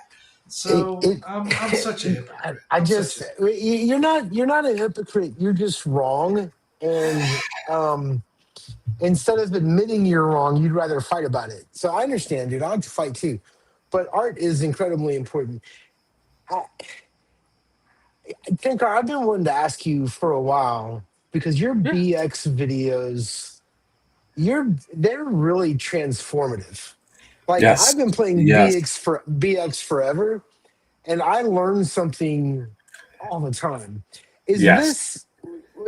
I'm wondering, it's not like I don't know how to play BX or I don't know how to run BX, right? Right. That being the case, I've tried it this way, I've tried it that way. You know what I mean? I've done different things. Right. But this well of knowledge that you have and the advice you have that is so simple, is that just playing, or did you yourself have like a kung fu master? Like, you're kind of like a Yoda to the scene. Did you have your own Yoda, or did you just get it through osmosis? I gained from Christmas break of 80, 81, right through March of 97. March of 97, I graduated the police academy, and weekends off were no longer a thing.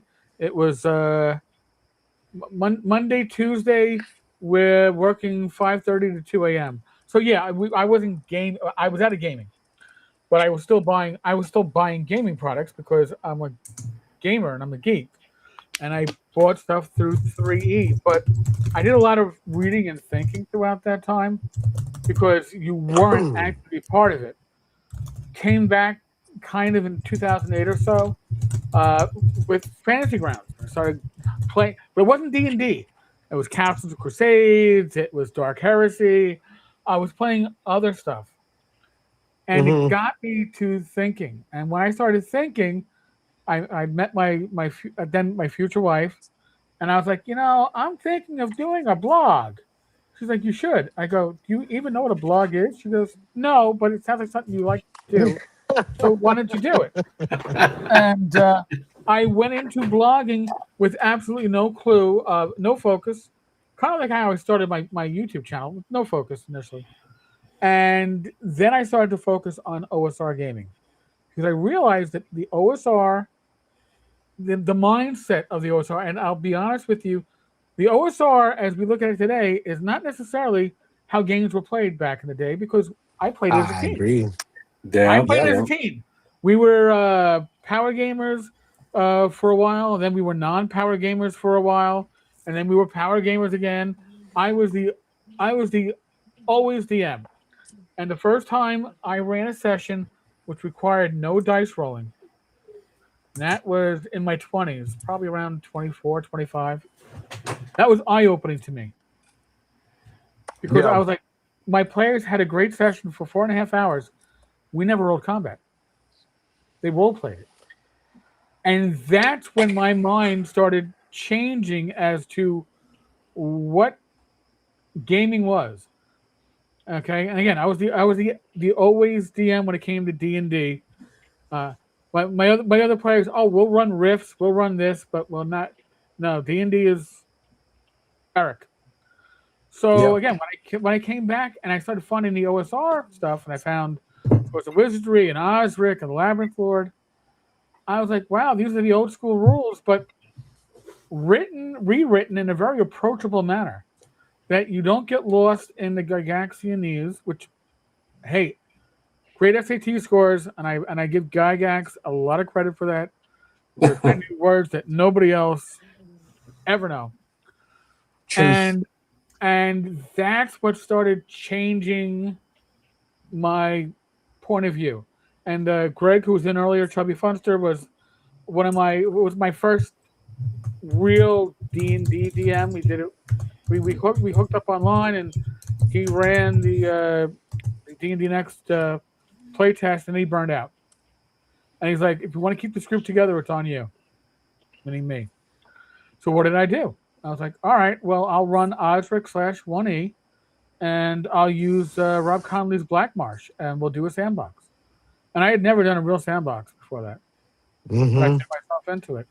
And that pushed me out of my safe zone, so to speak. And then I think that just progressed. It's like a fungus. It just spread. It's like, you couldn't help. Eric, what other systems really kind of lit your torch? I was just about to ask this exact same question. Yeah, what other games have you played that you really like? Yeah, Heartbreaker. Warhammer Fantasy Roleplay First Edition. I loved the setting. I thought the rules were decent, if slightly broken. It was my most amazing TPK ever. And I had nothing to do with it as the GM. By the way, the players were in a city. Skaven came out of the sewers, and the party's caster cast a fireball. And by the way, my party caster wore like a Mexican bandito, 2 lines of oil for flaming oil, and his fireball fumbled, and it was 0 feet from him. So He took out everybody in the party but the one player that was shopping. So it ended. It ended. The enemy within campaign, by the way, is great. I love that stuff. Death in the Reich, but that ended that campaign because my players, as they put it, we can't top this. All right, you can't So, top it. Eric, I've only had a few. I always feel weird when I have a game where we don't roll the dice, Right? right? Like, or would it, however, now that most of my playing is online, when we have one of those games, those are the games I get the most messages about. Bro, that was great. It got me thinking, Yeah. and I haven't had a lot of them. Brian, you've actually been a part of like two of them when we did that first Luna campaign. And I felt like I had done something wrong. And I got a message from almost everybody. Hey man, that was great. That was really fun. Da da da da. You can't force the dice. The dice will take place if they need to, but if they stand behind, then that's fine. And I'm talking about Amber roleplay. That's or Right, right, right. Gossamer, Lords of Gossamer, whatever the riff was of Amber. I mean that's fine, but when you're playing AD&D, if you have a session which is quote role play as opposed to rolling, that it evolves naturally, and in my case, it evolved naturally, and I was like, but the thing is, for that to work, and I'm going to guess that you, Gary, you are good at this. You're good at improv because if you aren't good at improving, you are not going to be good at following. If your players are role playing, they're Yeah. gonna it's like herding cats, and I don't try to herd cats. I let the cats go where they will, and I work off it. And I am now that the summer is cons are gone and my month of appointments are gone. I'm going to re-kick my open table, but I ran it at CNY, and my open table is here. Again, my party 3 hooks. Here's your 3 hooks. Your Adventurers Guild. Choose your hook. Choose your adventure for this session because it keeps me on my toes. Because that way I don't over prep. It's Because so funny. I like to be surprised. You say Well, choose your own adventure, and then we're talking about when sessions wind up evolving without a die roll, and it's a fascinating. I don't think there's a right or wrong answer to it, but I'm sure it's something that we all consider. Is the nature of making choices a game when presented with situations, and it's like when I run games for my wife and her friends, like the moral choices, the choices of character. Is that playing the game? I would argue it absolutely is, even though there might not be a mechanic assigned to it. Might not be an arbitrary number. You're playing the game because you're seeing it through a sequence of events. Right, you're progressing. You're progressing. Progressing. And it doesn't matter whether it's dice that's progressing. That's the whole. That's one of those things like a lot of 5e players trip up on. And I can actually talk to this because at TotalCon one year, I ran a game of Swords and Wizardry Light for a group of 5e players and one rando that signed up for the game. But it was 5 players from my home group that wanted to play D&D on hard level. They were 5e players, and actually they rocked it real quickly. And at Gary Con one year when we had a heavy snowstorm, one of our GMs for Frog God got snowed out. I had to run a session for 5e players. I don't run 5e. Okay, I own the rules. And I walked to the table. I got Swords and Wizardry Light in my hand. I go, listen, I know the adventure, but if you want it for 5e, then one of you has to step up and help me DM this, or we're running it with Swords and Wizardry Light. And one player walked away. One wanderer stepped in. I had my 8 players, and I had one player. I don't want to say stuck on stupid, but my one player. Oh, I as a role playing encounter with the random patrol in the dungeon is like, I want to detect lie. I'm like, well, you tell me if you think they're lying. No, what do I roll? You tell me if you think. He was stuck on a die roll for everything. He was getting frustrated. Whereas the other players were like, dude, he's asking you to engage with him as a DM. It isn't about the rolls.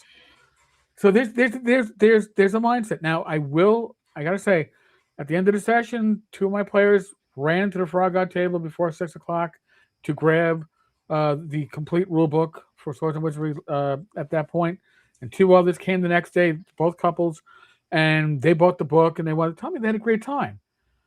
But the expectations become something that you're not going to be able to accommodate everyone with that step back, because and listen, I see it in the comments on my videos, because some people, they have a vision, and that vision, go back to Chubby for a second, when we were doing the play test for D&D Next, he was like, I want somebody that's OSR, I want somebody that's 2E, I want somebody that's 3E, I want somebody that's 4E, I want somebody who barely knows D&D. He assembled a great group. And our 4E player could not handle the idea that you could role play encounters. No, I don't care I don't care how well he role played that encounter. He has to roll dice to see how it played out. Greg was like, no, that was an amazing speech. I'm gonna let it ride. And if we were in a physical group, there would have been dice thrown. So you're not everybody is going to fit with every type of That's true. D&D, and you have to accept that. And you're not going to get a square peg into a round hole. It doesn't always work. And I like to give my videos. I like to. Some of them do convert pretty well to 5e if you're willing to add procedures. That's great. But if it doesn't fit what you expect, then leave that procedure behind. I mean, it's modular to a large extent. Yeah. Eric, I find your videos very fascinating, Eric, because we do have to all admit that the way that we are now playing the game is different than what we did. And there never was a right or wrong way when we first started playing, just the same way as it is right now for modern gamers. There's not a right or wrong. It's right or wrong tables, right? The chemistry and how that whole thing plays out. But it's one of those also elements, I guess. It's kind of now with the wisdom of experience, as we all kind of gravitate towards each other in these wonderful little spheres of social media, and we take these best practices, as it were, similar to the police officer. Yeah, I'm sure he gave you some wisdom that helped you in your job. Yeah. And he also probably gave you some stuff that, bad advice. Or didn't work within the context of the situation that you were being tasked with. And it's no different, I think, for modern GMs. The conundrum for many modern GMs, besides burnout, is learning how to continue to enrich their facilitation of the game with these techniques. Right. And you do such a wonderful job. Well, thank you. But, and I think part of the issue is that the expectation with 5e is that there's a rule for everything. Whereas with BX, I can attest to that. Yep. With BX, the idea is, oh wow, we don't have a rule for that. So, all right, wing it. Essentially, that's what it is, right? And if you're going to wing it, the whole thing is to be consistent. But I do think procedures. I am heavy on procedures, and when I started doing this, when I pivoted from covering current events and stuff to, you know what, I'm enjoying BX. Let me just focus on BX. I started putting a lot of these things literally on index cards, and then I realized, why am I putting it on index cards? Because 9 out of 10 of stuff is already in my head, so I don't need to refer to it as long as I'm consistent. And consistency. Well, whether you're running 5e, 5.5, 4, 3, 2, 1, BX, it doesn't matter what you're running. Be consistent, because then your players know what to expect. But the consistency is what creates trust. Yeah. And when you have trust at the table, that's where all these great experiences, whether it's Gary running a Luna 4-hour session of Texas Southern Gothic without a die roll, or whether it's us taking something that is not explicitly detailed within the rule set, right, and not letting it become a derailer. And so trust is such a big part, because when you get that trust momentum, that's just where the best sessions and campaigns really flourish, I'm sure, for all of us. And it's funny because, like, like my regular online gaming group was like, Joe Lawyer was running the last campaign that we had, but everybody was to some extent a game master by nature, and many were creatives by nature. So the unofficial rule was we don't argue the rule or the decision at the moment. We'll just mark it. Hey, I want to discuss this later, and then we'll discuss it after the fact. And sometimes you had that maybe I did this rule because again we're all game masters. And if you're a game master by nature, you know what your natural inclination is to be a bit of an ass because you always know because you know how to do it better than everybody else because it's not just saying. You're a But when you're controller of playing worlds. when you're playing with 5 or 6 other game masters, all of a sudden it's like, oh, you know what? Yeah, we'll save these arguments to the end. You can always. I don't like to do a lot of retconning, but hey, if you make a bad decision and you see it afterwards, yeah, you know what? I made a bad call on that one. We'll have to fix that with the next session. That's fine. That's being human. We're not AI. All right. Sorry, AI makes mistakes too, but being able to admit you made the wrong call, that gains trust too. Yeah, humility creates trust. Humility creates trust. Since in kind of engaging with the OSR, the broader OSR community, I've been gaming a lot online, and it has actually broadened my horizons in a lot of ways. And I actually think gaming with because let's be honest, the majority of people online looking for games, I think, are game masters, and gaming with game masters, I think, has like elevated. You like learn. You learn. You're looking for this thing, and I've had some of the best experiences with fellow game masters. It's great. I don't know. Like I understand like the criticism of it's better to be in person, but like if you're looking for a particular game, you're going to run into that that sort of wall where people are just not interested in the thing that you're interested in. Right. But online, you'll find it. You'll find it. And listen, in online gaming, I do most of my gaming online or at conventions. And both of them have listen, do I like the idea of mapping like they had to do in the old days? You have your official mapper and you map it. Yeah, that's great. Does it work online? Not as much. Okay. Not as much. As a DM, I go with the fog of war.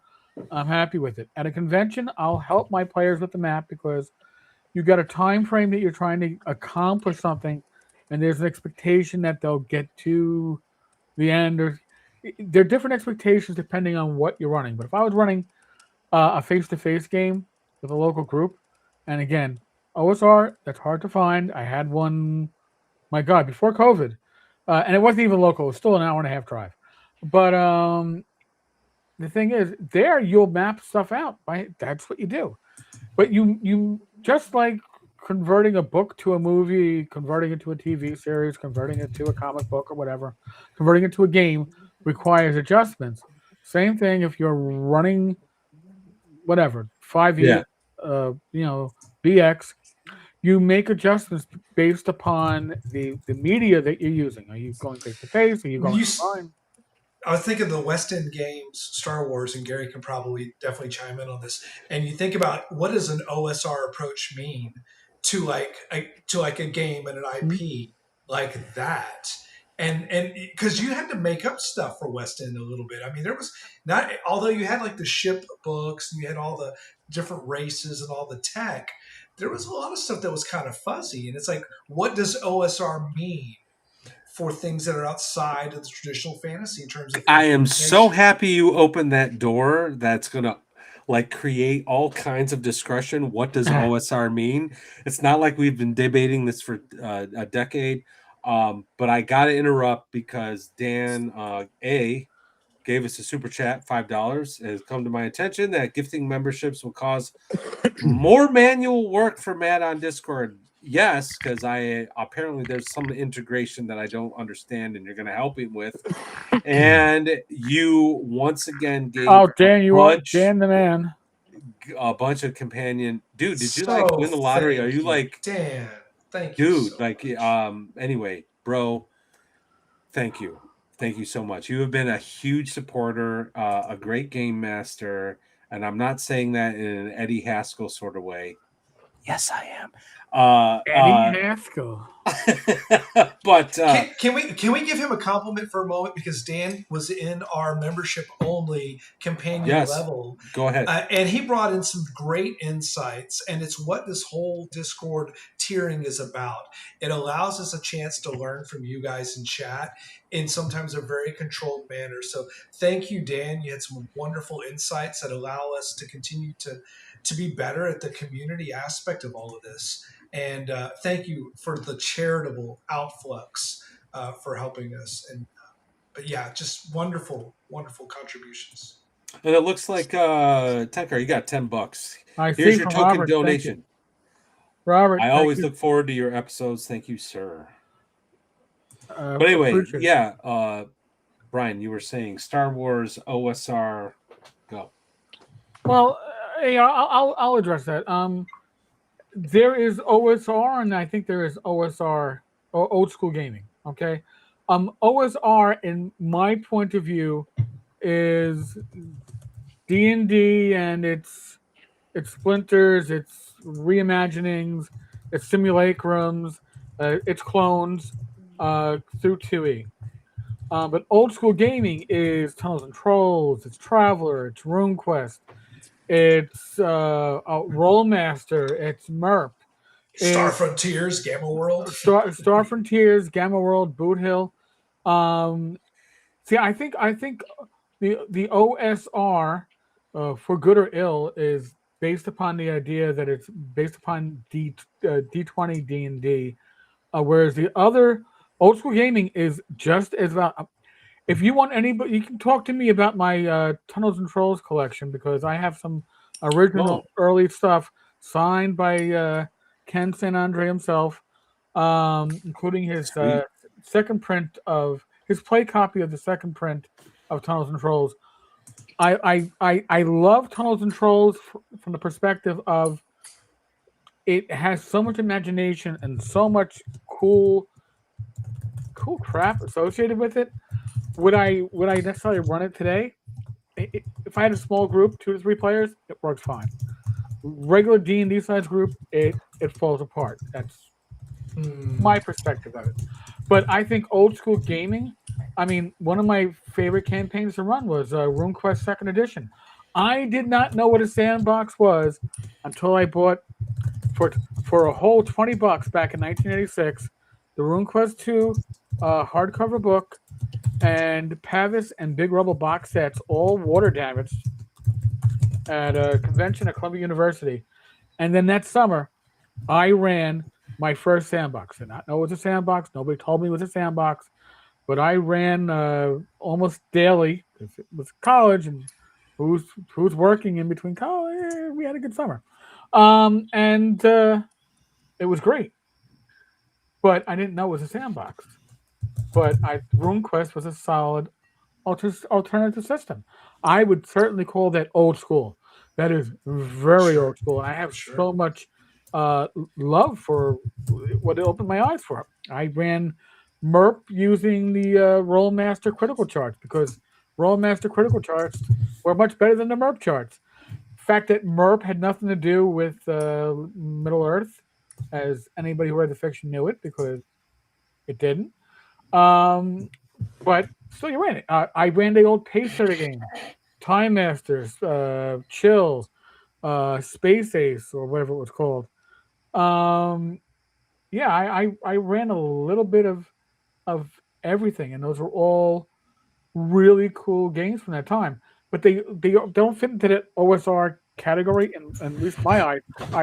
But they're all old school games. If you go OSG, well, yeah, there's a bunch of stuff. I mean, I hacked the hell out of Traveler trying to give it an experience point system, because it has to have an experience point system. What the hell?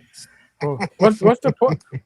What's the point to adventuring if you can't improve your character? Oh, money. Oh, I didn't think of that. Any Oh, any any genre that you never just ever took an interest in, even in the beginnings of the hobby? I couldn't get my players to do much Call of Cthulhu. I wanted to. They just weren't all that. I did some Ravenloft like around Halloween every year. It's like, all right, here's our Halloween adventure because I'm gonna pull this one out. Hey, look, the one with the Pinocchio ripoff with the little dolls. We'll do that. Yeah, The I creative. remember that. It's Yeah. a I remember that. terrible adventure. The I know, creative's but awful. I ran it. But you know, and when of course I bought all the Palladium stuff, I tried to run Mechanoids. It didn't, and nobody wanted to play Recon, but it was close to D and D, right? It used that it was a D&D ripoff. It was kind of there. But you know, I played in every genre, but I didn't really. My specialties were pretty much fantasy or fantasy adjacent for the most part. You know, science fiction. The only science fiction I ran was Space Master, and that was only because I had a. I think at that time my group was down to 2 players, so Space Master worked because everybody can have skills that cover stuff. Like games like that are good for small groups, but D&D is better for large groups because everybody has their own niche. There's niche protection. But yeah, no, I back then I could run almost anything. Now, yeah, it's gonna be OSR, and the lighter the better because I'm 59 and I don't want to learn anything new. That's fair. That's fair. What is your? Are you running strictly BX, or are you sneaking some other games in there right now? I'm Like, going to be going. I haven't. I run at conventions. I run BX. I ran my open table. That was BX. The open table was suspended for June and July because I had 2 conventions in June. And I try to run it every other week, and then I had medical testing, all that wonderful stuff. So now it's going to kick off again in August. That's going to be BX. My only conceit is I use the expanded weapon damage chart. I don't go just D6, but that's okay. But yeah, that's. I wanted to run Call of Cthulhu last year online, the new edition, because there's a lot of good stuff for that. I think the starter box is amazing. By the way, folks, if you're gonna buy anything and you're interested in that stuff, the Call of Cthulhu starter box, get it. But it just didn't work out. So I'll probably try again. August is almost here. That means October is almost here. So it's trying to. Yeah. yeah, you know what's funny? I was thinking the other day. So I'm running this new Marvel game. We're starting a new Phase Rip Marvel campaign, and I'm having a lot of fun. And I'm getting in there and I'm planning things. But as I do it, uh, I think like as I'm getting ideas for this other game, I'm also getting these ideas in the back of my head for my next Dungeons and Dragons BX OS. It's this thing that happens. BX is it's warm and nice, and I like it. You know what I mean? It It makes doesn't the most overwhelm you. sense. Yes. It makes No, sense, and it allows you to improv without going, "Oh my god, did I just screw up the whole campaign?" Because that's easy to do. But I was the teenage DM that removed artifacts from my campaign with Tomb of Horrors. Because hey, you know what? You didn't just put your head into that sphere of annihilation. You just destroyed your crown of might. So don't worry about it. You're still alive. That's what because you screw things up. But BX, it's harder to screw things up because there's literally less to screw up with, and it's hackable. Like when I run my open table, I don't have players roll random stats. I mean, here's the array. Everybody's gonna have a +2, a +1, and a -1. Okay, that's what it's gonna work out to be when you get your stats. So Everybody's on an even table. You come into the first session with your character already designed. All right, we don't have to waste time on that and get right into the adventure. That's the for me. That's the idea. And honestly, I don't think I could run AD&D as much as I loved it. I came in with it.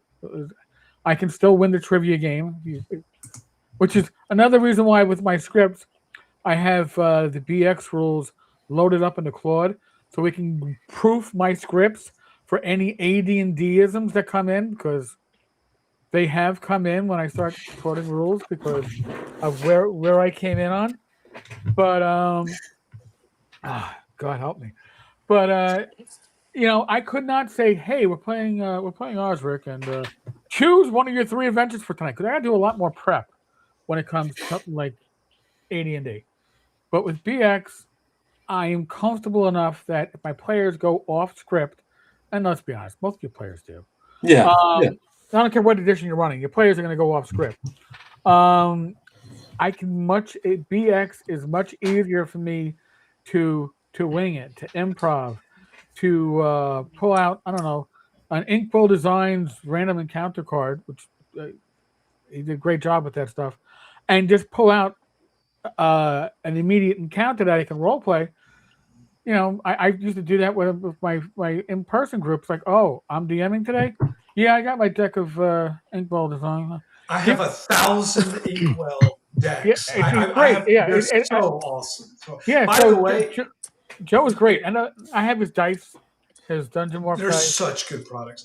And what you don't know, Eric, is that Gary is not a fantasy first guy, and yet he bangs that drum for OSC. OSC is like it is that draw for you. And we fight a lot about this actually, because I love the Rule Cyclopedia. Rule Cyclopedia. I stole stuff from Rule Cyclopedia for 1E. Well, 2E actually.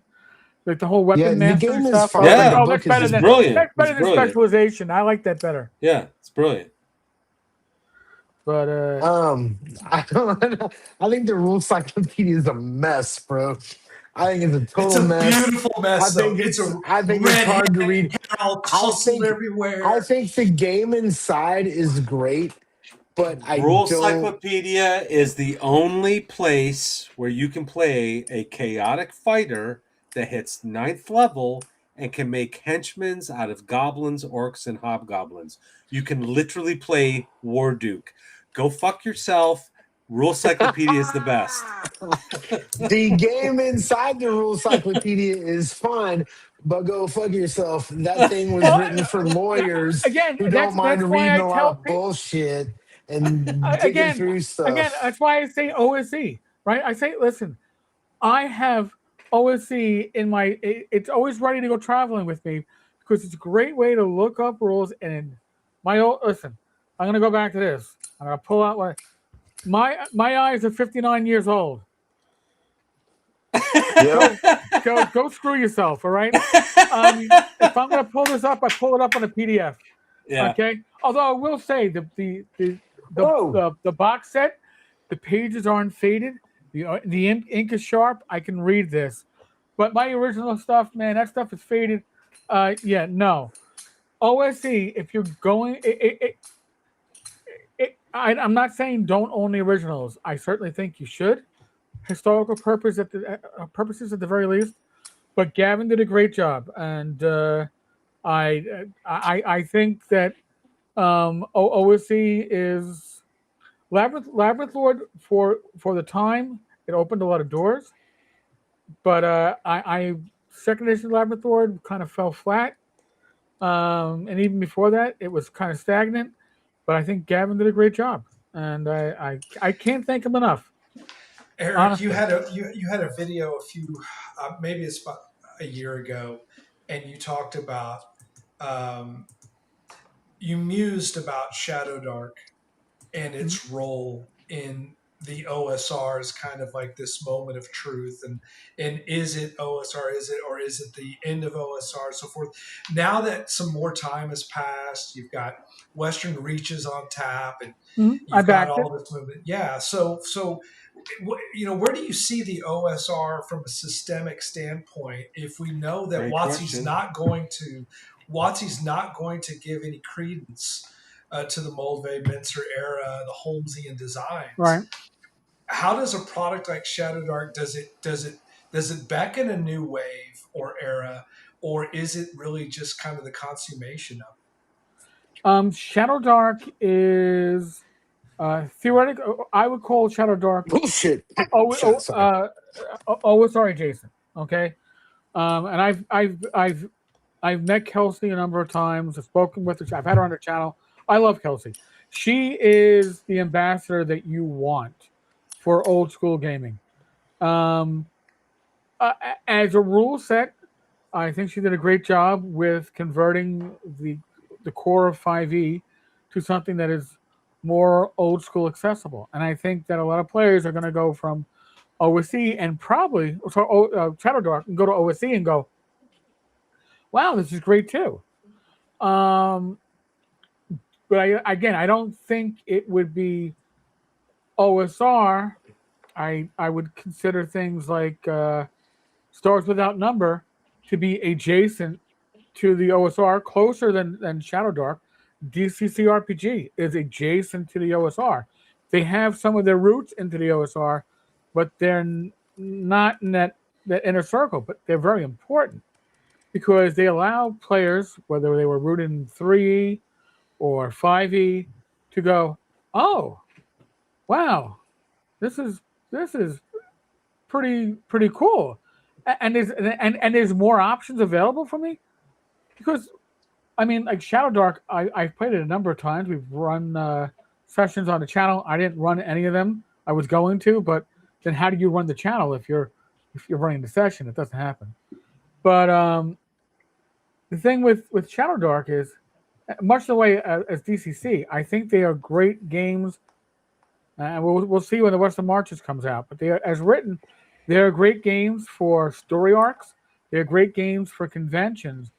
But the long-term play, DCC, if you're playing a caster in DCC for a long-term campaign, you're screwed. I'm just saying. But it's great at a convention. I played Shadow Dark as online. I played Shadow Dark at conventions. It plays very well. As a player, I would get very annoyed at the random feat, trait, skill. That would annoy the hell out of me. tree progression. Yeah, I personally would not appreciate that. It's fine for one shot. It's fine if I was doing, hey, we're gonna do a 4-episode arc. Great, that's fine. Similar problems I have with DCC and the funnel. The funnel is fun, but it's not really viable for a campaign in my opinion. And casters are screwed. Casters in a way are screwed in Shadow Dark, because you have to roll to see if your spell went off or not. So the expectations change. Okay.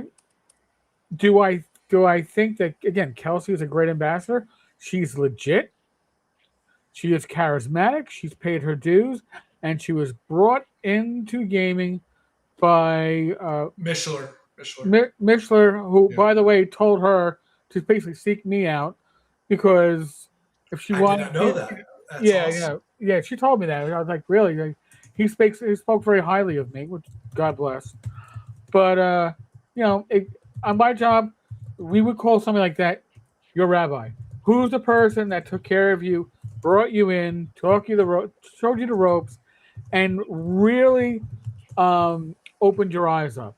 I think that she did a great job with that, and there were very few people who reach, I don't know what to call it, her status, but reach her influence and are legitimate individuals that haven't gotten corrupted.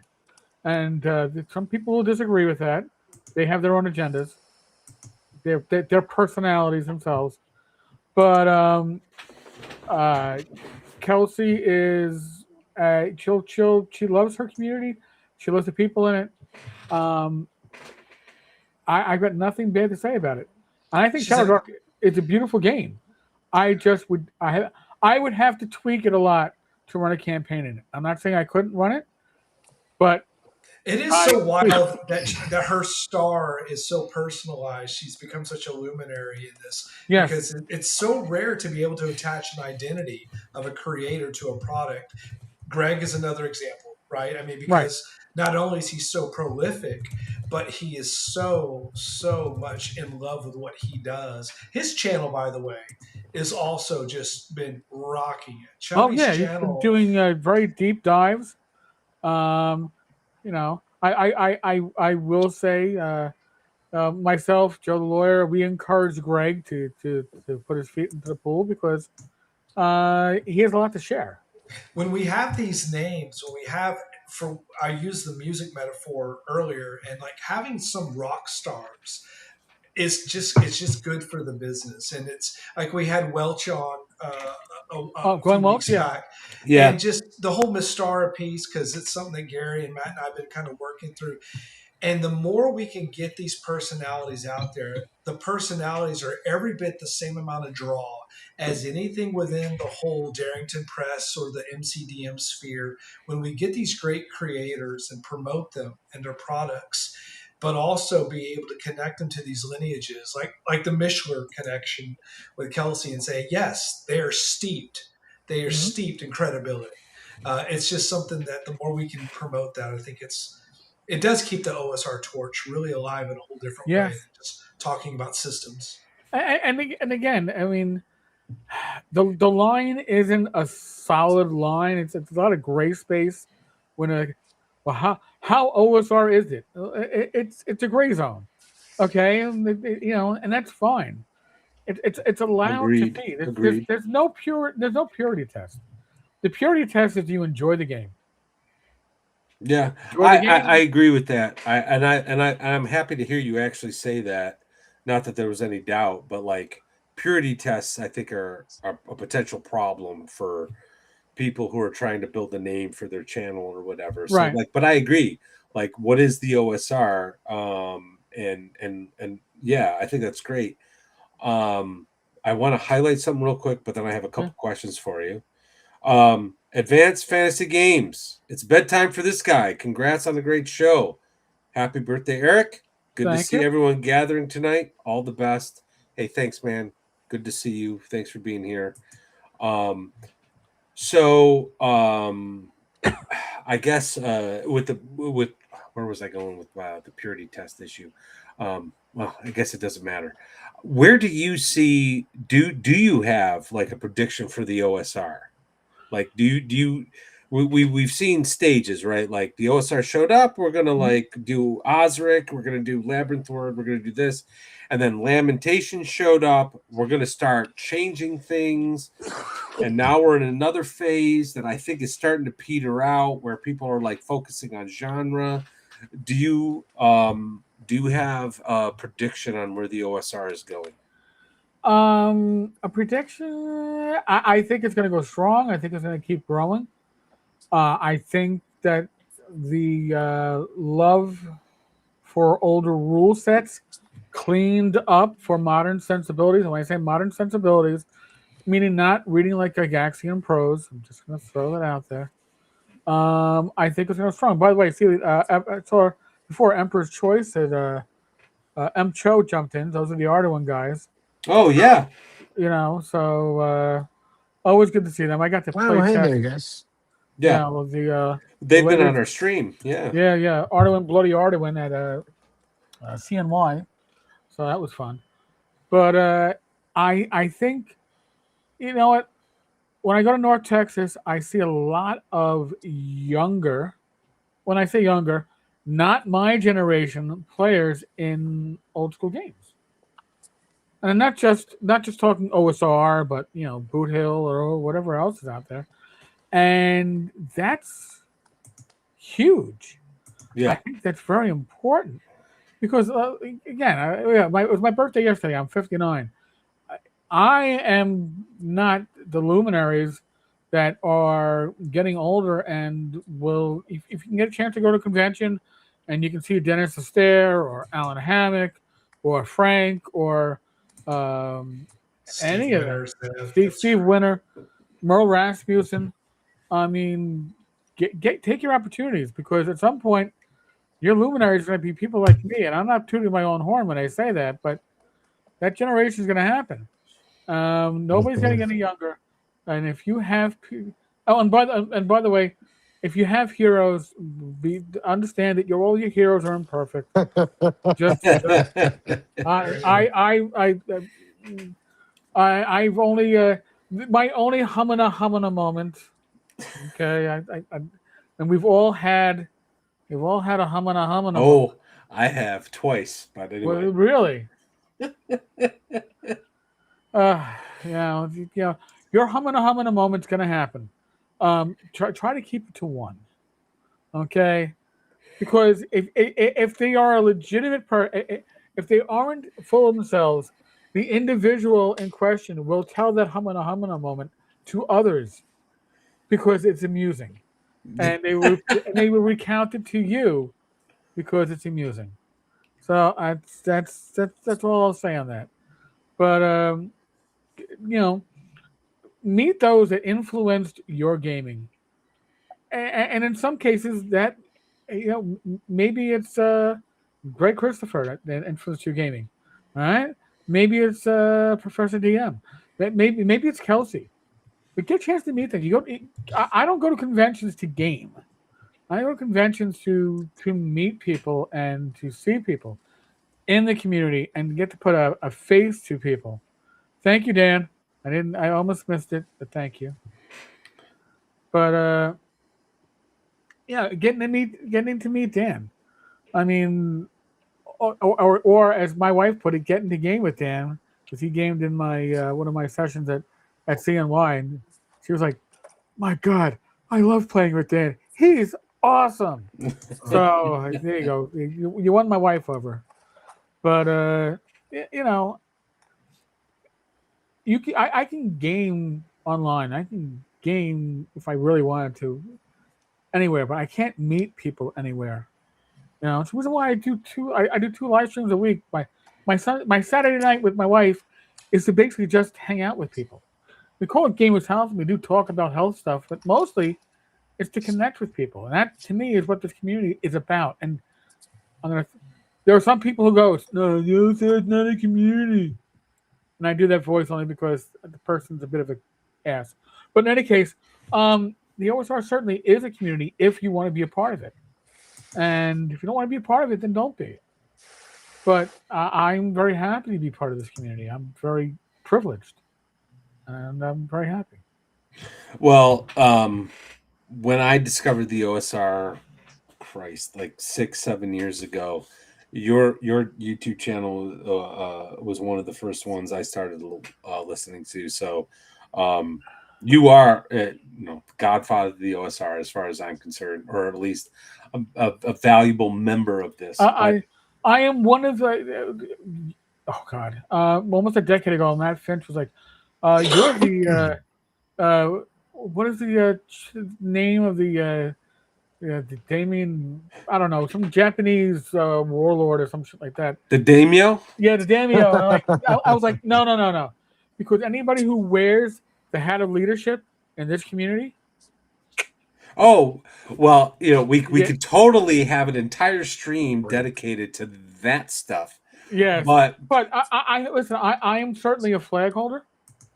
Okay, I hold a banner, but there's a lot of people that hold banners in this community. Yeah, and that's the great thing, right? The banner just means, hey, there's somebody we can rally around and keep this movement moving. That's fine.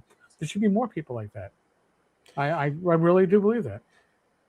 And I actually agree. And that's kind of like the mission statement of my channel before I even started the second watch with Gary and Brian. Like, we met on Professor Dungeon Master's Facebook page during COVID. Okay. And Gary's like, "Hey, anybody want to start a podcast?" And we just started talking. And then that kind of like, ended after about 9 months, and I started running this channel to highlight indie games and the OSR and various whatever, blah, blah, blah. But yeah, like, I think there's a lot of great stuff out there. And, your voice has been absolutely just fantastic. And I just love what you've been doing. I have a question, and everybody who's been following this channel knows the question I'm about to ask. Gary Gygax and Dave Arneson had their Appendix N, the works that influenced them. I want to know your Appendix N. What are the books, movies, music, whatever it is that gets you jazzed to run this game, jazzed to create this game? What influences you? What is your Appendix N? I guess The Lord of the Rings, The Hobbit. I started reading The Lord of the Rings, I think when I was 13. Came to The Hobbit after that. And then years later, I found the BCC radio plays. Oh my God, had them on cassette. Really? Oh, you can probably find them on the Internet Archive. They are amazingly well done. I gotta say, but my physical copies were on cassette tapes. This goes back. I was in the academy listening to them, so I was 29, so 30 years ago. Yeah, the tapes didn't survive, but yeah, they were awesome. Michael Moorcock, the Elric series, Quorum, the whole Eternal Champion stuff. But I think Elric and Quorum are probably the two that I would focus on most. But probably when I look at BX, my biggest influence would be Fafford and the Grey Mouser, because that to me defines what BX kind of is, the kind of gameplay that you want, like what I'm trying to do with the open table. It's just that kind of, it isn't necessarily their heroes to be heroes. They're looking to make a little extra cash, and maybe they're heroes because of it. It's incidental to their initial intentions. They're reluctant heroes, and I kind of like that. That's very much BX. Movie wise, or TV, or like The Witcher. The first season or two of The Witcher I thought was great.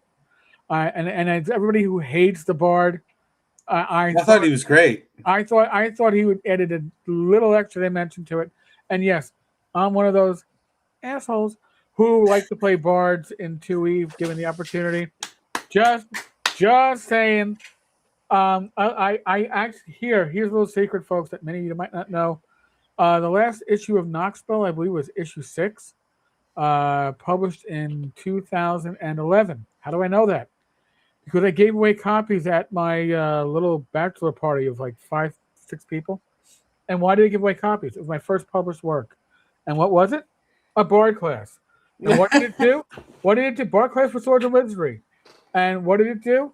Well, that was the last issue of Knoxville. So I had the ability to kill that, and I also apparently killed inappropriate characters on Rumble, because my last my one appearance on inappropriate characters, when the pundit was one of the hosts, was also the last of that initial run. So yeah, I'm good at killing things. not intentionally, but cheers. Well, that's awesome. And well, guys, any other questions? Any concerns from the chat? Because I think we've had an absolutely fantastic chat tonight. Probably comments, the best ever. questions. Best ever. Yeah. Tenkar, I'm not gonna lie to you. I know we're dual streaming or whatever, but this is actually one of the best streams we've had, really, in terms of like attendance. So thank you so much. And on a personal level, when we met you, when we I bumped into you and talked to you, both of us did, Gary and I did, the year prior, but this recent North Texas Con, you showed us some stuff about this channel, and like, I just want to on a personal level, I just want to say thank you for your graciousness to as a guide, as a mentor and whatnot, and how to do this thing in this sphere, and we really appreciate it. I fully believe, and I'm passionate about the idea that we need more creators when it comes to YouTube, Rumble, wherever you want to host it, that are supporting old school gaming and OSR gaming. This isn't a zero sum. Okay, we all add something to the conversation. And I can look at the chat and I can see people that are regulars on my channel, but they're watching on your channel, which is what they should be doing. Because honestly, this is bonus Tenkar time, and I have no responsibility, so I've been drinking, which is dangerous. But honestly, this is what I like to see. This is what being part of a community is about. Okay, you don't go into it asking what's in it for me. You go into it asking what can I give. Yeah. And then when you ask what can I give, you'll be surprised at how many people give to you at the same time. Which is, by the way, how I didn't ask for this. Somebody sent me a sealed copy of something that would probably go for about $400 or $500 on eBay, and it's just like all I want is for you to do a live unboxing. Okay, that is something that again, those of you who saw my expression doing it, I never expected. I never assumed I would ever get. And since I had something else arrive yesterday, which I gotta grab it. I'm supposed to do something with this, which I will be doing. But yeah, same individual. Is that the one with the marker that goes over the adventure where you reveal it? You know what? If it is, there's no marker in it, but we will see. It might be. I'm sure I can get my my lemon juice to reveal anything I need to reveal. Wasn't that the secret when we were kids? But you know, God, Robert. Wow. $50 from Robert. Hey man, oh my God, thank you so much. He says thank you all Tenkar. Thank you, fantastic. And that's and Robert's a huge supporter of the tavern. And I just want to say, folks, none of us that do this stuff do it for the money. No, the money helps. Okay, it allows us to buy equipment. It allows me to get Bad Mike away from his goddamn piece of shit computer and upgrade him to a laptop that maybe won't flake out every fucking live stream, which I did, by the way, and he finally admitted he has to actually start using it. But that's what when you support these channels, you support my channel, you support Lord Mattias, you're supporting our ability to give content to you. When you support his membership, you support my membership, you're allowing us to do stuff that we couldn't do otherwise. We would still do it, but probably not to the quality that we're able to. Or in my case, it allows my wife not to get annoyed at me for, I don't know, doing. Oh, I can't. She does one of my live streams with me, but I do 2, 3, 4 live streams a week, and I cut back. All right, I'm just saying. But yeah, it's like an addiction. But the thing is, if you're coming into this with the idea of I'm gonna make mega bucks, you're not. Okay. Nope. But if you come into it with the idea of, hey, you know what? How do I reinvest this to make my channel better? That's what you're supporting. Yeah. And I want to stress that with you all. And I really do appreciate the support that you all are giving to my channel. It's huge. I can't thank you enough. I'm glad Eric, I wanted to go ahead and say it'll be my last thing, and then because I know we run away, but I just want to Brian, say, I'm sorry, real quick. Dan, another Dan 20 memberships, companion level. Oh my God! You, Dan. Thank you so very much, dude. We're gonna be busy this weekend going through all this. I know. You guys pretty much are right now paying for next year's North Texas Con. Yeah. Thank you. Thank you. What I just wanted to just offer, just as my final thing here is, we do this hobby because we do have a passion for it. Yes. We're creators, and it is all I probably consume on my own between running 3 different campaigns across 2 different systems and about 15 people. I probably spend about 10 to 12 hours still of my week consuming ideas because it helps keep me a student of the game. And I do want to say the work that you put into just giving us these wonderful little moments of what makes a game unique or different or engaging. You've helped make me a better GM, and I've been doing this since '83. I'm only about 5 years. I'll be 55 in 2 weeks, but I still feel like a kid at heart seeing you be a kid at heart because someone in this hobby is rewarding you for all the service to others that you do as a creator. You do it for us. We adore your channel, Thank you. and that's what this is about. It's about enriching the hobby and great experiences. That's all I got. I don't know, Gary. What about you, buddy? Well, I think you said it all, Brian. Thank you for the channel. I like the BX videos the most. Those are my favorite. Thanks for all I like the new book, the red one. I just read it. Thanks for everything.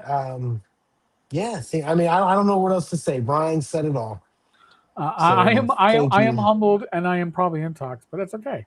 No. Well, that's what we want. The second one. Which? Oh, okay. The intox part. But yeah, no, Tenkar, like, when I think of the OSR, it's synonymous with you, what Greyhawk Argnar's doing, Joe the lawyer, Angelo, all of them, like, but you in particular, it's just been fantastic. Like, what it is to be the OSR, because that's that question, like, what is it? And like, you're helping define it. It's been fantastic having you on tonight. You. Like, we I had a really blast. appreciate it. But with that said, everyone, next week we're gonna have kind of like a panel discussion about what it is to be a good player. Hopefully we'll have Crispy, Tabletop Crispy on, and Bacon, Better with Bacon, and that will probably end up being pretty spicy as well. But anyway, bottom line is, chat's been great. Tenkar, thank you so much. Thank you. I guess I got to finish this off. There you go. Good man. And Good man. but our watch has ended. Thank you all. See you next week. God bless. Later, guys.